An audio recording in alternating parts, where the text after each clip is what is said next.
काफी लोगों को ना स्पिरिचुअलिटी के साथ ये भी एक कंफ्यूजन होता है कि spirituality is about morality, right और wrong, always do the right thing. तो ऐसा नहीं है। अगर आपने एक्शन लिया तो वो चीज फिर बाहर प्रोजेक्ट होती है, because after all reality is the subjective projection of mind, जिससे आचार्य जी भी कहते हैं कि गलत केंद्र आपका है और आप फिर वीगन बन गए तो आप दुनिया का और नाश कर दोगे। तो वो मेरे को बहुत लोगों ने भेजा कि शिवम तुम तो बोल रहे हो एक्टिविज्म करो और आचार्य प्रशांत बोल रहे मत करे, ये वो क्लैरिटी इसीलिए दे पाया मैं क्योंकि मैंने उनके नज़रिए को काफ़ी अच्छे से समझने की कोशिश करी है, उनके बुक्स को मैंने पढ़ा है। मेरी भी स्पिरिचुअलिटी की ना एक पूरी जर्नी रही है जो कि रणबीर अलाहाबादिया से स्टार्ट हुई थी। क्यों मैं बताऊं, मैं रणबीर की तरफ मैं क्यों अट्रैक्ट हुई। फ्लर्टिंग वाला हो गया, सेक्स टॉक्स हो गए, ऐसा नहीं हो कि मेरी गर्लफ्रेंड नहीं है, मेरे ब्रेकअप्स भी हुए और मैं स्पिरिचुअल भी हूँ, जिस वजह से कंट्रोवर्सी हुई कि स्पिरिचुअल आप हो तो आप गाली नहीं दे सकते, सेक्स जोक्स नहीं मार सकते, तुम्हारे पास कॉपीराइट थोड़ी ना स्पिरिचुअलिटी का कि तुमने गेरुआ वस्त्र पहन लिए तो कॉपीराइट आ गया स्पिरिचुअलिटी का। लोग थोड़ा ऑफेंड इसीलिए हुए क्योंकि उसने अपनी इमेज वैसी बनाई है, स्पिरिचुअलिटी बहुत राइट लीनिंग वाली इमेज बनाई है। ये मेरा असेसमेंट है after reading all of this कि वेदांत की फिलोसॉफी सबसे डीप है। मैं इसलिए नहीं बोल रहा हूँ क्योंकि मैं इंडियन हूँ और बिकॉज मतलब मैं इन सब चीज़ों से काफ़ी ऊपर उठ चुका हूँ, मतलब यहाँ कोई बायस नहीं है, बट बिकॉज उन्होंने इसके ऊपर इतना पढ़ा था एंड उनको समझ में आया कि इट्स रियली डीप। कि अब अगर किसी बच्चे को आप बचपन से ही क्या कहते हैं ले जाओगे स्लॉटर हाउस में या उसको वहाँ पे काम कराओगे या वो देखता रहेगा तो वो तो डिसेंसिटाइज हो जाएगा ना, उसके लिए तो कोई बड़ी बात ही नहीं है, तो ऐसे ही बड़े हुए। Hey Shivam, first of all, welcome to my channel. Thanks a lot for connecting with me. और those of you जिनको पता नहीं होगा मेरे चैनल में शिवम के बारे में बता दूं कि he is one of the budding vegan creators and or vegan activist creators I would say of our country right now. Instagram में मैंने देखे थे इनके वीडियोस, आप लोग भी जाके चेकआउट कर सकते हो। अमेजिंग वीडियोस, मतलब होते हैं ना इम्पैक्ट डालने वाला कि भाई ऐसा नहीं कि आप बस वीगन कंटेंट बना रहे हो। मैंने जो आपका कंटेंट देखा वो लिटरली इम्पैक्ट डाल रहा है लोगों को, कि दिखा रहा है कि यार जो एक हार्श रियलिटी है ना एनिमल क्रुएल्टी की, how they are tortured. Thank you so much for having this connect. मैंने आपके कुछ वीडियोस देखे यूट्यूब पे, आप स्पिरिचुअलिटी रिलेटेड वीडियो बनाते हो एंड ये हमारा एक एफर्ट है कि हम ज़्यादातर डिफरेंट कंटेंट क्रिएटर्स से को रीच आउट करें एंड उनके ऑडियंस तक भी जितना हो सके वीगनिज्म के बारे में बताए, सही message they. So what attracted you towards this whole idea of veganism, Shivam? Because आपके बारे में जब मैंने थोड़ा सा रिसर्च किया तो मुझे पता चला कि आप एक एक्स नॉन वेजिटेरियन हैं, बंगाली भी हैं आप, जैसे मैं भी बंगाली हूँ। तो मैं रिसेंटली एक पॉडकास्ट में भी गई थी, चल बात कर, तो उसका जो होस्ट था रवि, उन्होंने मुझे बताया कि आपने आपकी मैरिज में लिटरली पूरी बंगाली कम्युनिटी को कन्विंस किया कि नहीं वीगन खाना ही बनेगा। एक समय ऐसा था जब मैं और मेरी पार्टनर वो भी वीगन है, हमने सोचा कि ठीक है यार हमारा खाना वीगन बन जाएगा, बाकी लोग को जो करना है पेरेंट्स की मर्ज़ी से। एंड देन हम लोग मतलब हमने ऑलमोस्ट ये नतीजे पे आ गए थे। देन हम लोग आपस में बात कर रहे थे कि यार हम दुनिया को बदलने की बात कर रहे हैं और हम अपने ही घर पे नहीं स्टांस ले पा रहे। Then what give us the right कि हम बाकियों को जाके ज्ञान दें और बाकियों को चेंज होने को बोले। तो फिर हमने डिसाइड किया कि नहीं अब जो हो जाए हम मतलब अपने स्टांस पे खड़े रहेंगे। और घर पे हमने अल्टीमेटम दे दिया था कि अगर गलती से भी ऐसा हुआ कि हमें पता चला कि आप लोगों ने कुछ non plant based food options लाए तो मतलब हम दोनों वहीं से वॉकआउट कर जाएंगे। और जहाँ तक वीगनिज्म की बात है, मतलब बहुत ही वियर्ड सी स्टोरी है। 2017-18 के आसपास मेरे को in general plant based diet के बारे में पता चला था। तब वीगन शब्द के बारे में नहीं पता था, बस ये था कि whole food plant based diet health के लिए अच्छा होता है। तो मैंने ऐसे ही ट्राई किया, थोड़े बहुत लोगों से फेसबुक में कनेक्ट किया, इत्तेफाक से उनमें से कुछ लोग वीगन भी थे। तो अब उससे क्या हुआ कि उनके फेसबुक मैसेजेस और उनके जो पोस्ट मैसेजेस सुनी, जो पोस्ट वगैरह होते वो सब हार्डकोर वीगन वाले मैसेजेस होते थे, तो वो सबकॉन्शियसली मेरे माइंड में रजिस्टर हो गया था। And then I use to start thinking a lot about this कि यार एक साइड तो मैं अपने आप को कंपैशनेट अच्छा इंसान समझता हूँ, एट द सेम टाइम ये बात तो सही है कि मेरे वजह से जानवरों की हत्या हो रही है। तो मैंने पहले अपने आप को इस चीज़ को रैशनलाइज करने की कोशिश करी, बट उसका कोई सही जवाब मिला नहीं मेरे को। And not only I am from a Bengali family, एक और चीज़ है, I come from Lucknow which is known for non-veg food. Lucknowi biryani, I know, biryani kebab, right. मैं जब क्लास मतलब आई गेस क्लास के 6-7 में रहा हूँगा या उससे भी age wise I think around 10 या उसके आसपास से मैं बुचर शॉप्स जाया करता था to get hens and stuff, तो मैं वो बचपन से देख रहा हूँ। तो आई वॉज डिसेंसिटाइज्ड कि अब अगर किसी बच्चे को आप बचपन से ही क्या कहते हैं ले जाओगे स्लॉटर हाउस में या उसको वहाँ पे काम कराओगे या वो देखता रहेगा तो वो तो डिसेंसिटाइज हो जाएगा ना, उसके लिए तो कोई बड़ी बात ही नहीं है, तो ऐसे ही बड़े हुए। लेकिन ये सब मैसेज जब मैं, जैसे मैंने कहा, फेसबुक में लोगों के पोस्ट वगैरह देखता था, मेरे ये बात दिमाग में आ गई थी। एंड आप विश्वास नहीं करोगे, उसके बाद मैं फिर से कुछ टाइम बाद ऐसे ही स्लॉटर हाउस में गया था, वही मतलब शॉपिंग करने के लिए, ख़रीदने के लिए हेंस के body parts. And for the first time वो जो पूरा नज़ारा था वो मेरे को रजिस्टर हो रहा था। इससे पहले जब भी मैं गया हूँ मेरे लिए वो डिसेंसिटाइज, जैसे एक आप ग्रोसरी स्टोर में जाके बैग ऑफ चिप्स खरीदते हो, कुछ खरीदते हो, वैसा एक्सपीरियंस था। फॉर द फर्स्ट टाइम वहाँ पे मेरे को, मैं हेंस को देख रहा हूँ, मैं उनकी आंखों में देख रहा हूँ, मुझे उनकी चीखें सुनाई दे रही है। 2017 की बात बता रहे हैं आप? This was around 2018। Okay, 2017 में मुझे पता चला था, 2018 के आसपास की बात है। फर्स्ट टाइम जब मैं यहाँ पे गया हूँ, मेरे मतलब आप समझ रहे हो, एकदम से वो सेम सीन सेम है, बस मेरा नज़रिया एकदम से बदल गया। मेरे को लाइक कि ये क्या हो रहा है, मैं मतलब तो प्रॉपर यहाँ मर्डर हो रहा है जिसके लिए मैं जिम्मेदार हूँ। उसके बाद मैंने बहुत इसके ऊपर सोचना, समझना, पढ़ना चालू कर दिया। एंड 2019 अराउंड पहले मैं वेजिटेरियन बना। तब भी मुझे वीगन का उतना ज़्यादा, मतलब मुझे लगा कि इंडिया में तो क्या ही वेजिटेरियन एक ही बात है, तो मैं वेजिटेरियन बन गया था। एंड देन कुछ टाइम तक मैं वेजिटेरियन था, और फिर मुझे किसी ने चैलेंज किया डेयरी इंडस्ट्री के ऊपर, और मुझे लगा कि नहीं, डेयरी इंडस्ट्री में तो ऐसा इंडिया में तो होता नहीं है, बाहर होता है, यहाँ पे तो क्या ही हम गाय वाय को माता मानते, तो ऐसा मेरे को लगता था। तो लेकिन फिर मैं लॉजिकली उसके ऊपर रिसर्च करना चालू किया। देन आई रियलाइज्ड कि ये भी गलती है। एंड साथ ही साथ वीगनिज्म की पूरी फिलॉसफी समझ में आने लगी। तो that is when I decided कि I will go vegan. So now it's almost 5 years now. तो मेरे साथ तो ऐसा सीन था कि आपको तो फिर भी थोड़ी इमोशंस आ रही थी ना एनिमल्स के लिए, कि इनको मार रहे हैं, इनको जो भी। मैं तो बहुत रूड थी, मतलब मैं भी एक एक्स नॉन वेजिटेरियन ही हूँ। मेरे को तो ऐसे फर्क भी नहीं पड़ता था देख के कि अच्छा हैन को मार रहे हैं, मतलब वो टेस्ट इतना ज्यादा आपके मुंह में अडेप्ट हो जाता है ना, और आपको, आप देख रहे हो कि पेरेंट्स भी आपको खिला रहे हैं। तो मेरे में एक्चुअली चेंज आया जब स्पिरिचुअलिटी से मेरा इंट्रोडक्शन हुआ बेसिकली। मुझे नहीं पता आपको पता है कि नहीं, तो मैं currently I am a student of Acharya Prashant Bhagavad Gita sessions last 1.5 साल से। नाइस। तो हाँ, तो वहां पे जब ज्वाइन किया मैंने और भगवत गीता स्पिरिचुअलिटी को जाना ना, फिर पता नहीं, फिर मेरे को लगा कि नहीं नहीं यार, सही बात है। वो एक एम्पैथी, पता नहीं, जब आप बेसिकली फिलॉसफी चेंज होती है ना जब आपकी लाइफ की, तब मैंने नोटिस किया है कि चीजें चेंज होती है आसपास की। वरना आप बस जाते रहो, देखते रहो, आपको समझ नहीं आएगा। जब तक आप ये नहीं देखोगे ना आपके ऊपर उस चीज का क्या इम्पैक्ट पड़ रहा है, तब तक तो वो पॉसिबल नहीं होता। तो आपके ऊपर, आपको ऐसा क्या लगा कि आपके ऊपर क्या इम्पैक्ट पड़ रहा है? द थिंग इज कि मेन मेरा क्लाइमेट चेंज की वजह से डिफरेंस आया था। अभी जो मॉरलिटी वाली चीज है कि एनिमल्स को जैसे मारने में जो तकलीफ होती है, वो तो अभी रिसेंटली मैं फील करती हूँ, पहले उतना नहीं था। पर जब मैंने देखा ना कि यार इतने लार्ज स्केल में आप एनिमल फार्मिंग कर रहे हो कि वो एक कॉज बन जा रहा है ग्लोबल वार्मिंग का, लिटरली।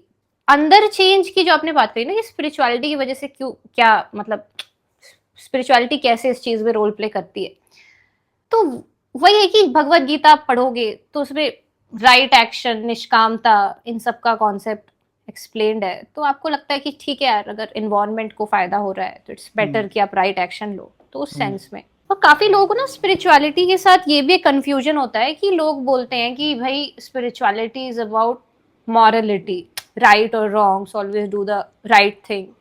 तो ऐसा नहीं है। स्पिरिचुअलिटी मॉरलिटी के बारे में नहीं है कि भाई कि सही ये है, गलत ये है, वो नहीं है। क्योंकि कई लोग फिर बोलते हैं ना कि अगर आप नॉनवेज खा रहे हो तो आप इसका मतलब स्पिरिचुअल नहीं हो सकते। तो ऐसा नहीं है। स्पिरिचुअल आप नॉनवेज खा के भी हो सकते हो, लेकिन उसका मतलब फिर ये रहेगा कि आप अपनी स्पिरिचुअल जर्नी अभी स्टार्ट करिए। It's because it's a constant journey where आप आपकी कॉन्शियसनेस को ऊपर उठाने की कोशिश कर रहे हो, राइट? तो हो सकता है आप as a non vegetarian start करो तो आप तब भी स्पिरिचुअल कहला सकते हो। लेकिन जो मैंने आपको बोला ना कि जैसे जैसे आप भगवत गीता पढ़ते हो और धीरे धीरे श्लोक आपके सामने आते हैं कि टेकिंग राइट एक्शन, क्योंकि आपके हाथ में ही है चुनाव जो दुनिया को बदल सकता है।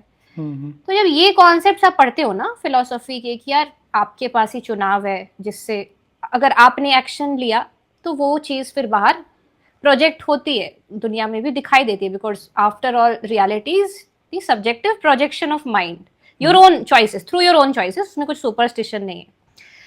तो वहां पे फिर जब आप पढ़ते हो फिलोसफी तो ये तो समझता है ना, तो फिर मेरे को क्लिक किया कि नहीं, अगर क्लाइमेट चेंज को रिवर्स करना है तो spirituality is the only option, और वेगनिज्म उसके अंदर एक बहुत बड़ा तरीका है जिससे आप इस चीज को कर सकते हो। तो इसीलिए मैंने वेगन मतलब मैं बनी। ये मैं कह रही थी कि कोई मॉरल रीजंस की वजह से नहीं था कि पर बुरा लग रहा है ऐसे। अभी बुरा लगता है जानवरों के लिए? हाँ अब लगता है। मैंने जैसे ये बहुत ही मेरे को ना विचित्र चीज मेरे को फील हुई है भगवत गीता या स्पिरिचुअलिटी जैसे आप स्टार्ट करोगे ना, तो स्टार्टिंग में तो आपको लगेगा कि अच्छा ठीक है कि हाँ इससे ज्यादा ग्रोथ क्या ही हो सकती है, लेकिन धीरे धीरे ना आप चीजों को लेके फिर बहुत ऐसे हो जाते हो कि नहीं नहीं, जानवरों को देख के फिर आपको बुरा लगता है, क्योंकि आप कहीं ना कहीं एक लेवल पे उनकी कॉन्शियसनेस के साथ कनेक्ट हो सकते हो कि यार उनको भी देखो पेन फील हो रहा है। तो अब मुझे बुरा लगता है, जब स्टार्ट किया था तब बुरा नहीं लगता था। तो अभी मैं इसमें 2-3 पॉइंट इसमें थोड़ा बहुत क्लियर करता हूँ ताकि ऑडियंस को भी क्लैरिटी मिलेगा। और and I can clearly see कि आप आचार्य प्रशांत से भी काफ़ी इंस्पायर्ड है, और मैंने उनकी किताबें काफ़ी पढ़ी है।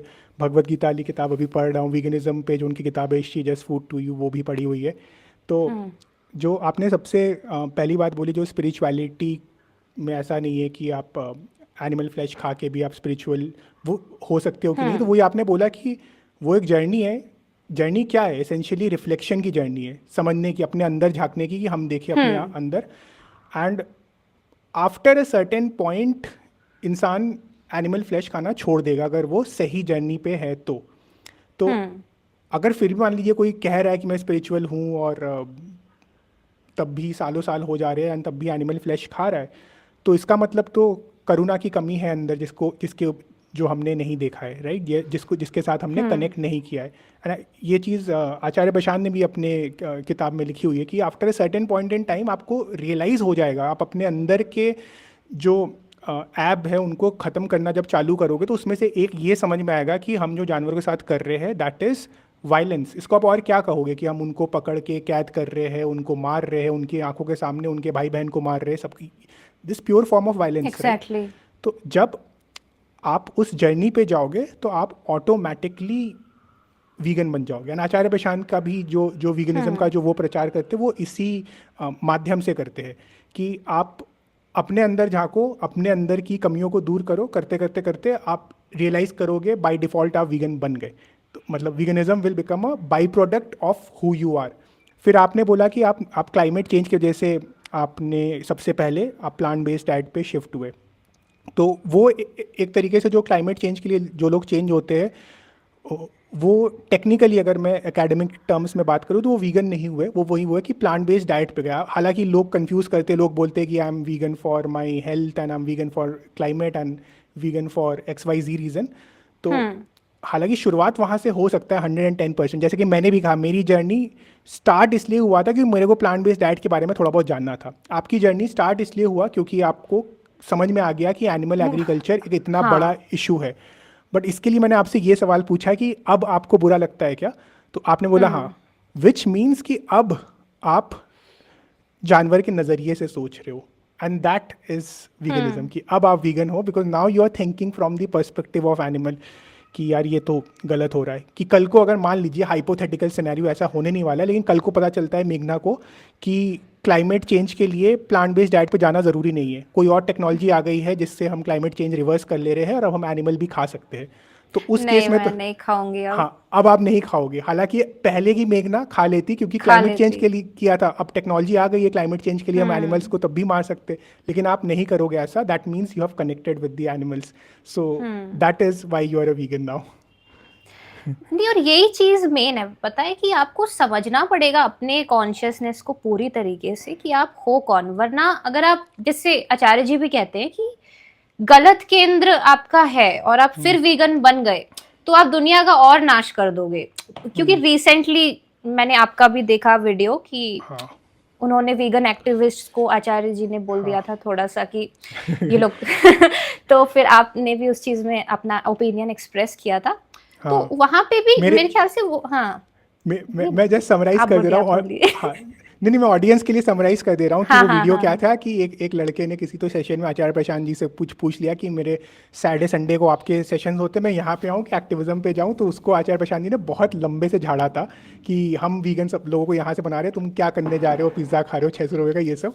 तो वो मेरे को बहुत लोगों ने भेजा कि शिवम तुम तो बोल रहे हो एक्टिविज्म करो और आचार्य प्रशांत बोल रहे मत करे ये वो। तो फिर मैंने उसमें क्लैरिटी इसीलिए दे पाया मैं क्योंकि मैंने उनके नज़रिए को काफ़ी अच्छे से समझने की कोशिश करी है, उनके बुक्स को मैंने पढ़ा है, तो इसके लिए मैंने वो क्लैरिटी रखा था। और अब आप जो बात बोलने जा रहे हो वो मतलब हाँ सही बात है कि वीगन अगर गलत केंद्र क्या है, वही है ना कि हम शोबाजी में वीगन बन गए, मतलब सही नहीं, कारण तो कई इसलिए। लोग देखिए उसका क्या है ना, कई लोग क्या होते हैं कि वो वीगन तो बन जाते हैं हम्म लेकिन अल्टीमेटली वो अपना कंजम्पशन उतना ही रखते हैं जितना एक हम्म नॉर्मल इंसान रखता है, ठीक हम्म है।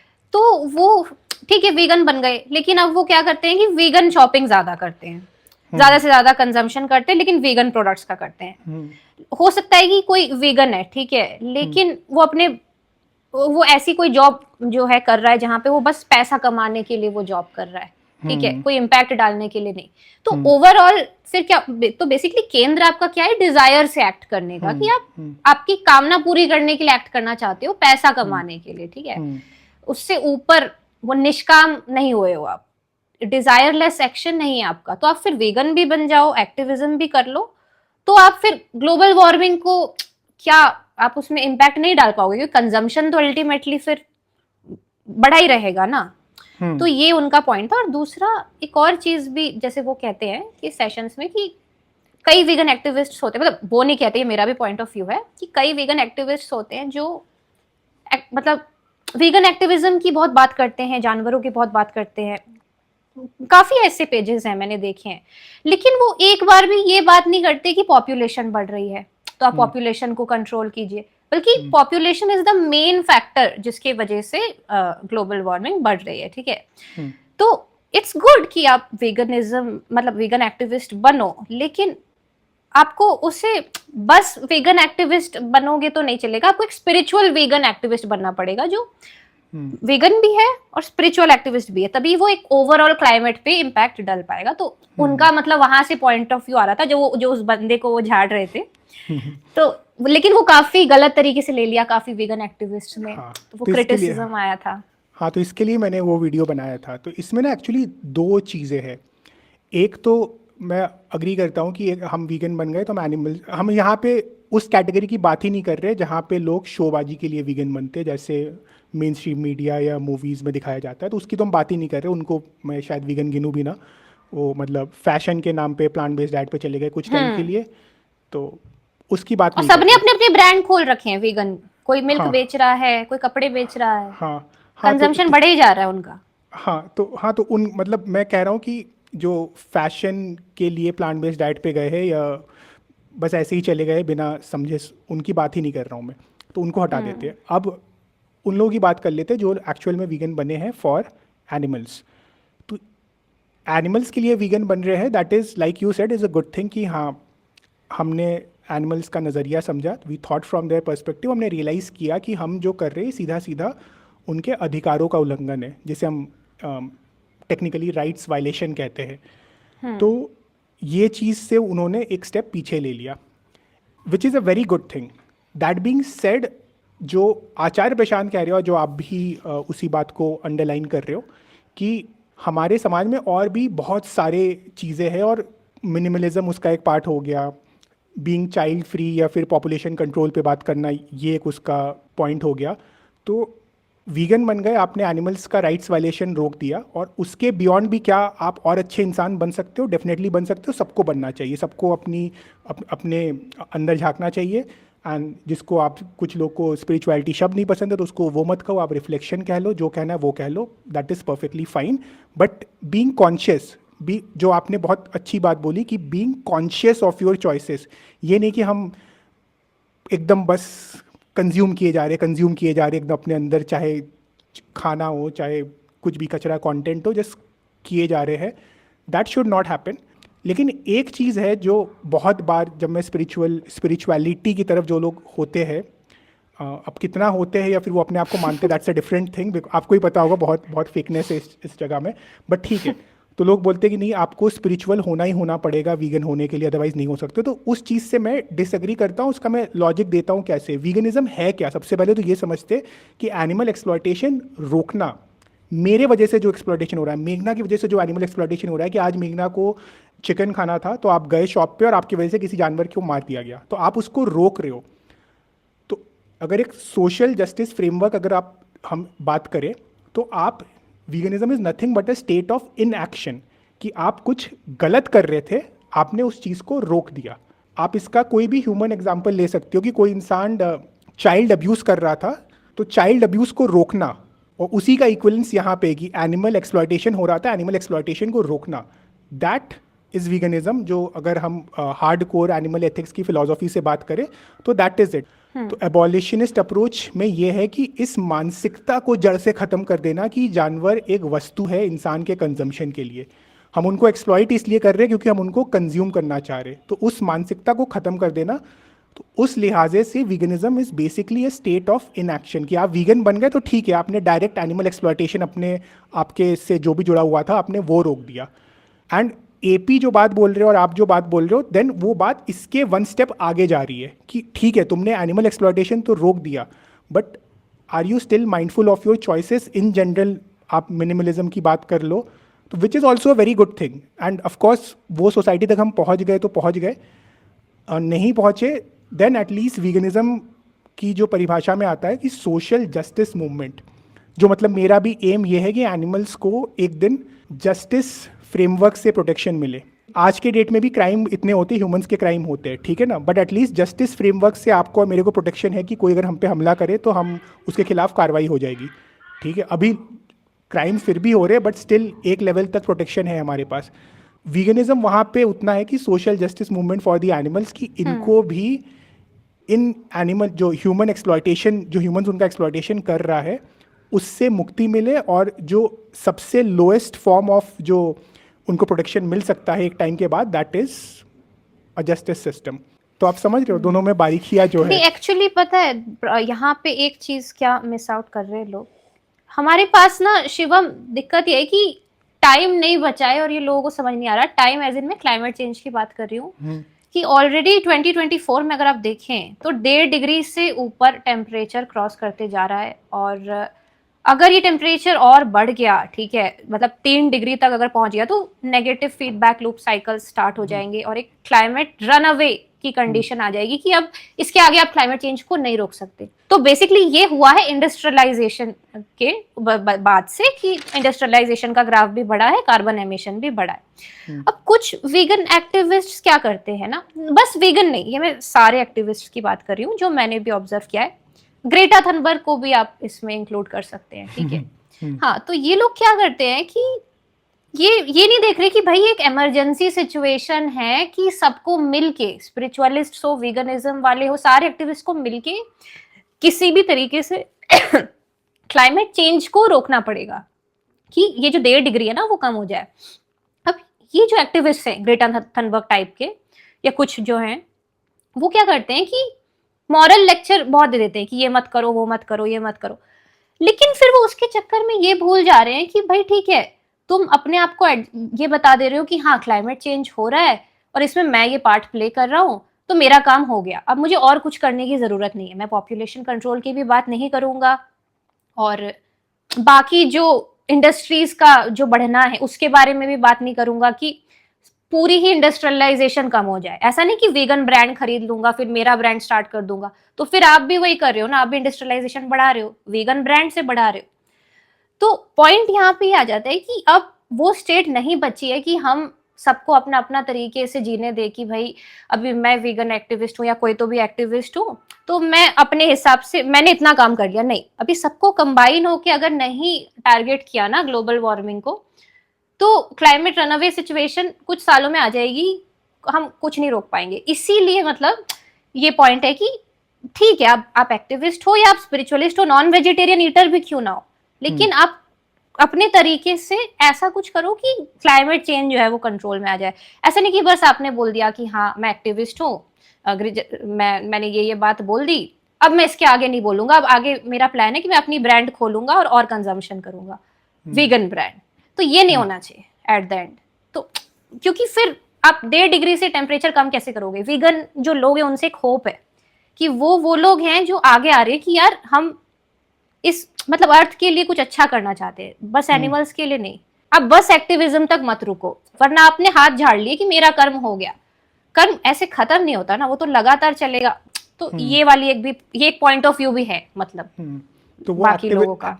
एक्टिविज्म कर रहे हैं, उसके बियॉन्ड और क्या क्या करेंगे? जैसे और 2-3 चीजें जैसे क्या हो गई? ग्रेटा थनबर्ग का एग्जांपल ले लेते हैं।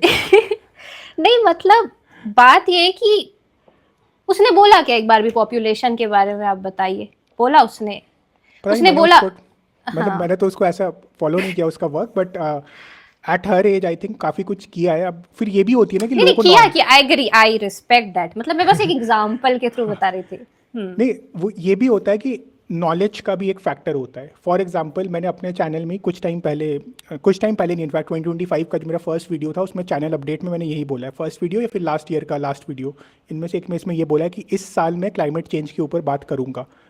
क्लाइमेट एक्टिविस्ट और वीगन्स में बहुत बड़ा ओवरलैप है आज की डेट में। जैसे जैसे मैं देखता हूँ, फॉर एग्जांपल काउस्पिरेसी जो मूवी बनी हुई है नेटफ्लिक्स पे, आई थिंक क्लाइमेट चेंज के ऊपर काउस्पिरेसी सीस्पिरेसी ये दोनों ही मूवी मतलब बहुत ही ज़्यादा इम्पैक्टफुल मूवी है। उनके उनकी जो पूरी टीम है, जो मेन जो उनके डायरेक्टर्स है और मेकर्स है, they are all vegan. And जैसे आप हो, they are also vegan for the animals, and उनको अब इसके बारे में पता है। तो वो आई थिंक जैसे जैसे हमारा कॉन्शियस, जो आपने बहुत पहले ही बहुत मतलब वीडियो की स्टार्टिंग में आपने बहुत इस बात को सही से कैप्चर किया था कि कॉन्शियसनेस का लेवल बढ़ता है तो लोग अपने आप उस डायरेक्शन में सोचना चालू कर देते हैं। जैसे मेरा कभी इन सब चीज़ों में इंटरेस्ट नहीं था सस्टेनेबिलिटी से रिलेटेड, लेकिन मैं ऑटोमेटिकली कुछ सस्टेनेबिलिटी से रिलेटेड वाले जो कंटेंट क्रिएटर है उनको फॉलो वगैरह करके उनसे बात करके छोटी छोटी चीज़ें लाइफ में करने की कोशिश करते कि यार ये कैसे इस चीज़ को इम्प्रूव कर ले। तो आप जो एक चीज़ जो जो जैसे अगर ऐसे कह ले एलिगेशन इल्ज़ाम है कि वीगन एक्टिविस्ट के ऊपर, थोड़ा सा उसमें नहीं मतलब जेन्युइन बात है कि थोड़ा सा लोगों में नॉलेज का भी इशू है। जब लोगों को पता चलता है लोग कर रहे, that is one thing. And second thing is कि कुछ मतलब ऐसा नहीं है कि हम सबको जानते, बहुत लोग हैं जिनका सोशल मीडिया प्रेजेंस बढ़ा है तो हम देखते हैं कि वो लोग कर रहे हैं कि नहीं कर रहे। बट इन जनरल जैसे मैं बहुत वीगन से मिलता हूँ तो I know a lot of vegans who are climate change को लेकर तो स्पेसिफिकली आई हैव सीन एक बहुत बड़ा ओवरलैप है ना। इसलिए आपने कहा भी और बहुत सही बात है कि वीगन से ही सबसे ज़्यादा उम्मीद है इस चीज़ की कि वही क्लाइमेट चेंज के ऊपर करे। एंड फॉर दैट मैटर मैंने जितना ऑब्जर्व किया वीगन्स और एंटीनेटलिस्ट में भी बहुत बड़ा एक ओवरलैप है, ये भी मैंने नोटिस किया है। तो क्योंकि अंडरलाइंग फैक्टर सबका स्पिरिचुअलिटी, आपने कहा ना कि स्पिरिचुअलिटी के सेंस से कुछ लोग सोचते हैं, तो ऐसा नहीं है। आप अगर ह्यूमन बन के अगर आप जन्म लिए हो कि आप एक इंसान हो, इवोल्यूशन हुआ है आपका और आप एक इंसान बन के पैदा हुए हो, तो बाय डिफॉल्ट आप में एक दुख रहेगा बचपन से जिसको आप एक्सप्लोर करना चाहोगे। और स्पिरिचुअलिटी बाय डिफॉल्ट मतलब if you are human you are spiritual, it is not something which you adept. People think that's why वो रिलीजन वाला कॉन्सेप्ट कहाँ से आता है ऐसे क्यों? क्योंकि हर कोई वो चीज है उनके अंदर कि भाई ठीक है मैं वेगनिज्म फॉलो कर रहा हूँ फिर भी मैं शांत नहीं हूँ, या मैं यूट्यूब कंटेंट क्रिएटर हूँ फिर भी मैं शांत नहीं हूँ, या मैं लेटेंट शो बना लिया हूँ लेकिन फिर भी मैं शांत नहीं हूँ। तो वो आप इंसान हो तो वो रहेगा आप में, आप स्पिरिचुअल रहोगे। स्पिरिचुअलिटी अलग नहीं है। और आचार्य प्रशांत की भी ना टीचिंग्स मेन यही लोगों को बताती है कि जैसे आपने एंटी नेटलिस्ट वाला जो एग्जांपल लिया ना और वेगनिज्म, वहां से ये चीज मेरे दिमाग में आई कि चाहे वो एंटी नेटलिज्म हो, वेगनिज्म हो, मिनिमलिज्म हो, सारी चीजों का अंडरलाइंग फैक्टर है स्पिरिचुअलिटी। क्यों? क्योंकि इंसान को ये नहीं समझ आ रहा कि उसकी डिजायर को फॉलो करने से वो उसका दुख नहीं मिटेगा जिसको वो मिटाना चाहता है। और दुख मतलब कोई यहाँ पे क्लीशे बात नहीं हो रही कि दुख मतलब बाप रे कुछ डिप्रेशन, नहीं, सफरिंग, एक एंजाइटी, हाँ, जो होती है सब में और दिख रहा है। ये डिप्रेशन रेट्स आज जितने हाई हैं जेनजी में देख लीजिए या छोटी जनरेशन्स में, तो उतने कभी नहीं थे। तो ये इसीलिए हो रहे हैं क्योंकि इतने ऑप्शन आ गए डिजायर को फुलफिल करने के लिए। खरीद, आप कुछ भी खरीद लो, आपको कुछ अच्छा नहीं लग रहा मूवी देख लो, कुछ कर लो, मतलब कुछ सोशल मीडिया देख लो। तो हम वो जो है ना अपने डिजायर को ही नहीं समझ पा रहे हैं। तो वो जब तक कम नहीं होगा ना कि भाई डिजायर ओरिएंटेड होके मैं जीऊंगा तो दुख तो नहीं मिटने वाला, वो आप एक गलत लूप में जा रहे हो जो नेवर एंडिंग है। The more you will chase desire, उसका पॉइंटर और आगे सरक जाएगा, इट्स एन अनएंडिंग लूप। तो स्पिरिचुअलिटी इसीलिए हर चीज के अंडरलाइंग फैक्टर में आती है कि अगर आप एंटी नेटलिस्ट बनोगे तो भी एक तरीके से आप क्या कर रहे हो, इन्वायरमेंट का भी फायदा कर रहे हो और आपका भी दुख कम हो रहा है। आपको समझ नहीं आ रहा, एक बच्चा, जैसे मुझे नहीं पता आप एंटी नेटलिस्ट हो कि नहीं, लेकिन मैं इस विचारधारा में मतलब समर्थन करती हूँ इस चीज का, पता नहीं कितना हो पाएगा लेकिन अभी तो करती हूँ। तो उसमें भी वही है कि आपको ये नहीं दिख रहा कि आप एक तरीके से अपना ही दुख कम कर रहे हो।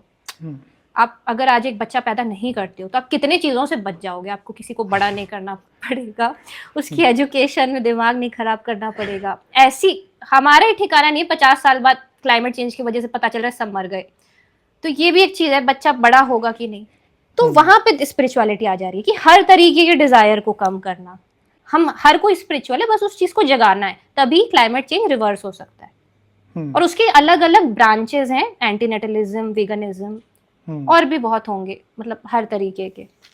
अगेन मैं भी इस चीज़ का समर्थन करता हूँ कि रूट कॉज एलिमिनेट कर देना, and that root cause is हमारा जो ये नेवर एंडिंग डिज़ायर, जिसे आप कह लो materialistic never ending desire, that is it. And वो अगर सॉल्व हो गया तो फिर तो वही कह रहा हूँ ना कि फिर तो हमें मतलब एक बहुत ही अच्छी सोसाइटी होगी, which is a very good thing. Of course we all should aim कि यार ऐसा ही हो। अनफॉर्चुनेटली आज तक कभी हुआ नहीं है ऐसा, जब से इंसान एग्जिस्ट कर रहा है। एंड अब वो समय आ गया, जैसे आप कह रहे हो कि अब अगर नहीं किया तो मतलब ऑलमोस्ट इरिवर्सिबल डैमेज की तरफ हम बढ़ रहे from perspective of climate change. और पता है उसके मेन फ्रंट वॉरियर्स कौन है? हम एक तरीके से एजुकेटर्स, मेन जो एजुकेट कर पा रहे किसी तरीके से भी लोगों को, जिसमें सबसे बड़ा नाम कंटेंट क्रिएटर्स का आ जाता है। तो we are the front person जो कि एक्चुअली क्लाइमेट चेंज को रिवर्स कर सकते हैं एक तरीके से देखा जाए तो, क्योंकि आप अपने वर्ड्स के थ्रू लोगों को इन्फ्लुएंस कर सकते हो कि वो बाय डिफॉल्ट अपनी कंजम्पशन रोकेगा। और बात स्पिरिचुअलिटी की नहीं, आपका जो कंटेंट है वीगनिज्म का वो भी स्पिरिचुअल है, वो लोगों को एक तरीके से क्या कर रहा है, रोक ही रहा है ना, तो उसका भी अंडरलाइंग स्पिरिचुअलिटी है। तो यही मैंने उस वीडियो में बताया था कि आचार्य प्रशांत की किताब is she just food to you में एक सवाल किसी ने उनसे पूछा कि व्हाट इज स्पिरिचुअलिटी, बहुत ही सरल भाषा में आप बता सको तो बता दो। उन्होंने मतलब वो जवाब मुझे बहुत सही लगा था, I will share with you and the audience. To not to sleepwalk through life is spirituality. मतलब आंखें बंद करके ऑटो पायलट मोड में ज़िंदगी चल रही है, इस चीज़ को रोक देना ही स्पिरिचुअलिटी है। और इसीलिए मैं बोलता हूँ कि अगर कोई इंसान एथिकल रीज़न से वीगन बना है, वो जब वीगन नहीं था तो बस आंखें बंद करके एनिमल के पर्सपेक्टिव को साइड में रख के एनिमल्स के साथ एक्सप्लॉयटेशन कर रहा था। और जिस दिन उसने आंखें खोल दी तो उसने एनिमल एथिक्स को समझा और एनिमल्स, और इसलिए वो वीगन बना। और ज़्यादा बड़ी आंखें खोलेंगे तो हमें और बाकी चीज़ें भी दिखेंगी और हम वहाँ पे भी चेंज होंगे। So I think that was beautifully captured. इसके लिए मैं बहुत लोगों को बोलता हूँ, बहुत लोग मेरे कुछ फ्रेंड्स हैं जो एकदम ही हार्ड कोर एथीस्ट है, तो बोलते नहीं मुझे ये सब नहीं सुनना, वो स्पिरिचुअलिटी भगवद गीता ये वो। तो मैं बोलता हूँ कि आप उनकी स्पिरिचुअलिटी की डेफिनेशन जरा समझो। तुम हो स्पिरिचुअल, तुम्हें बस पता, तुम बस वो शब्द नहीं यूज़ करना चाह रहे हो, मत करो, कोई बात नहीं, तुम उसको कुछ भी कह दो, XYZ कह दो, बट रियलिटी में जो तुम हो, जो तुम सोच समझ के अपने माइंडफुल चॉइसेस लाइफ में ले रहे हो, दैट इज बीइंग स्पिरिचुअल, जो आपने कहा। तो देखो इंसान में और जानवर में मेन क्या फर्क है, ठीक है? जानवर जो है ना वो एक कोडेड तरीके से जो उसका प्रोग्राम है कि उसको ऐसे ही रिएक्ट करना है, ऐसे ही रिएक्ट करना है। सामने कोई कबूतर के सामने कबूतरी आ गई तो वो उसके साथ अंडे पैदा करेगा ही। तो जानवरों को एक बाय डिफॉल्ट रहता है कि शेर है तो वो शिकार करेगा ही। इंसानों को क्या चीज अलग बनाती है कि वो समझ सकते हैं, ठीक है? उनमें आप कह सकते हो, मुझे नहीं पता आप कितना, आपको जिदू कृष्णमूर्ति के बारे में पता होगा क्या? उनकी एक फेमस लाइन है, ऑब्जर्वर इज द ऑब्जर्व्ड, जब वो पूरा अपना कॉन्सेप्ट फिलॉसफी डिस्क्राइब करते हैं। तो इंसानों में यही चीज है कि वो जो उसके आसपास उसको दिख रहा है वो तो देख सकता ही है, साथ ही साथ मतलब जो ऑब्जर्व्ड है, बेसिकली प्रकृति इज द ऑब्जर्व, तो ऑब्जर्व्ड को तो देख सकता ही है, साथ साथ वो ऑब्जर्वर को भी देख सकता है। तो वो जो एक समझ होती है ना, जो ऑब्जर्वर और ऑब्जर्व को एक साथ देख सकती है, तो वो समझ, अंडरस्टैंडिंग होती है इंसानों में, तो ये उनको अलग बनाता है। तो वो लोग जो कह रहे हैं कि स्पिरिचुअलिटी अलग चीज है, तो भाई तुम ये भी कह रहे हो तो ये समझ के ही ना कह रहे हो, तो यहाँ पे तो तुम भी फिर हो ही गए ना स्पिरिचुअलिटी, कि तुम्हारी बॉडी नहीं हो। लोगों को ये समझ नहीं आता, आप इंसान हो, आपकी चेतना इवॉल्व हुई है, तो आप बाय डिफॉल्ट हो वो चीज। हाँ, तो एग्जैक्टली तो वही तो that is the difference between us and animals. And जैसे आपने कहा चेतना इवॉल्व हुई है, तो that level of consciousness is there. Morality के बारे में हम ही सोच सकते हैं, एनिमल्स से हम उम्मीद नहीं रखते हैं क्योंकि उनके पास में वो फ्रेमवर्क नहीं है हम्म। सोचने का। जैसे आपने कहा कि वो काफ़ी एक तरीके से एल्गोरिथम पे चलते टू एन एक्सटेंट। इंसान वहाँ पे डिफरेंट है, इसीलिए हम मॉरलिटी के बारे में सोचते हैं। इसके लिए तो हम इन सब कॉन्सेप्ट्स पे बात करते हैं ना, कि हम क्यों फेमिनिज्म पे बात करते हैं, हम क्यों इक्वल राइट्स पे बात करते हैं, हम क्यों चाइल्ड राइट्स पे बात करते हैं। जितने भी सोशल मुद्दे हैं कि लोगों की ज़िंदगी इंप्रूव करे, इसके ऊपर बात ही इसलिए हो पाती है क्योंकि हम हमारे अंदर वो समझ है। और थिंक लोगों को ना यहाँ पे वो लोगों को लगता है कि हाँ इतना कर रहे हैं, इनकी लाइफ कितनी सैड होगी, इनके पास कुछ काम नहीं है, देखो सबका भला कर रहे हैं। तो यहाँ पे वो फिर कॉन्सेप्ट आ जाता है ना आनंद का, ठीक है। लोगों को पता ही नहीं है कि आनंद होता क्या है। उनके लिए क्या है ना, इंजॉयमेंट की वीकेंड में पार्टी कर लो, पब चले जाओ, तो उनको लगता है कि हाँ बहुत हो गया अभी इंजॉयमेंट, उससे ज्यादा उनके बस की भी नहीं है।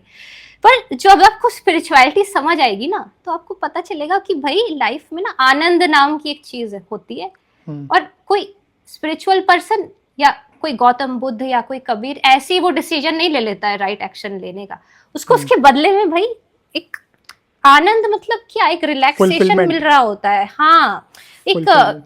जब वो कुछ भी एक्शन कर रहा होता है, चाहे उसका कंटेंट क्रिएशन हो या गौतम बुद्ध के लिए लोगों को इन्फ्लुएंस करना हो, तो वो उस काम में इतना डूब जाता है कि वो आनंद उसको फील होता है। और वो जितना जितना आप अच्छे से करोगे और उतना ज्यादा इम्पैक्ट डालोगे लोगों पे, वो आनंद भी बढ़ता जाता है। जैसे विगनिज्म का, मैं जब से विगन बनी हूँ, मैं आपको अपना बताती हूँ।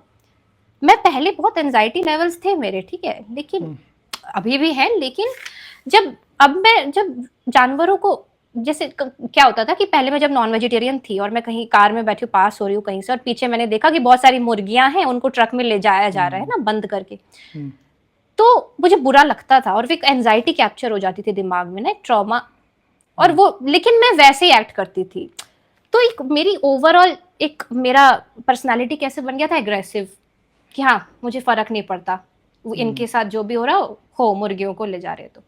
लेकिन जब से मैं वीगन बनी, अब मुझे पता है कि मैं नहीं खाती उनको, ठीक है।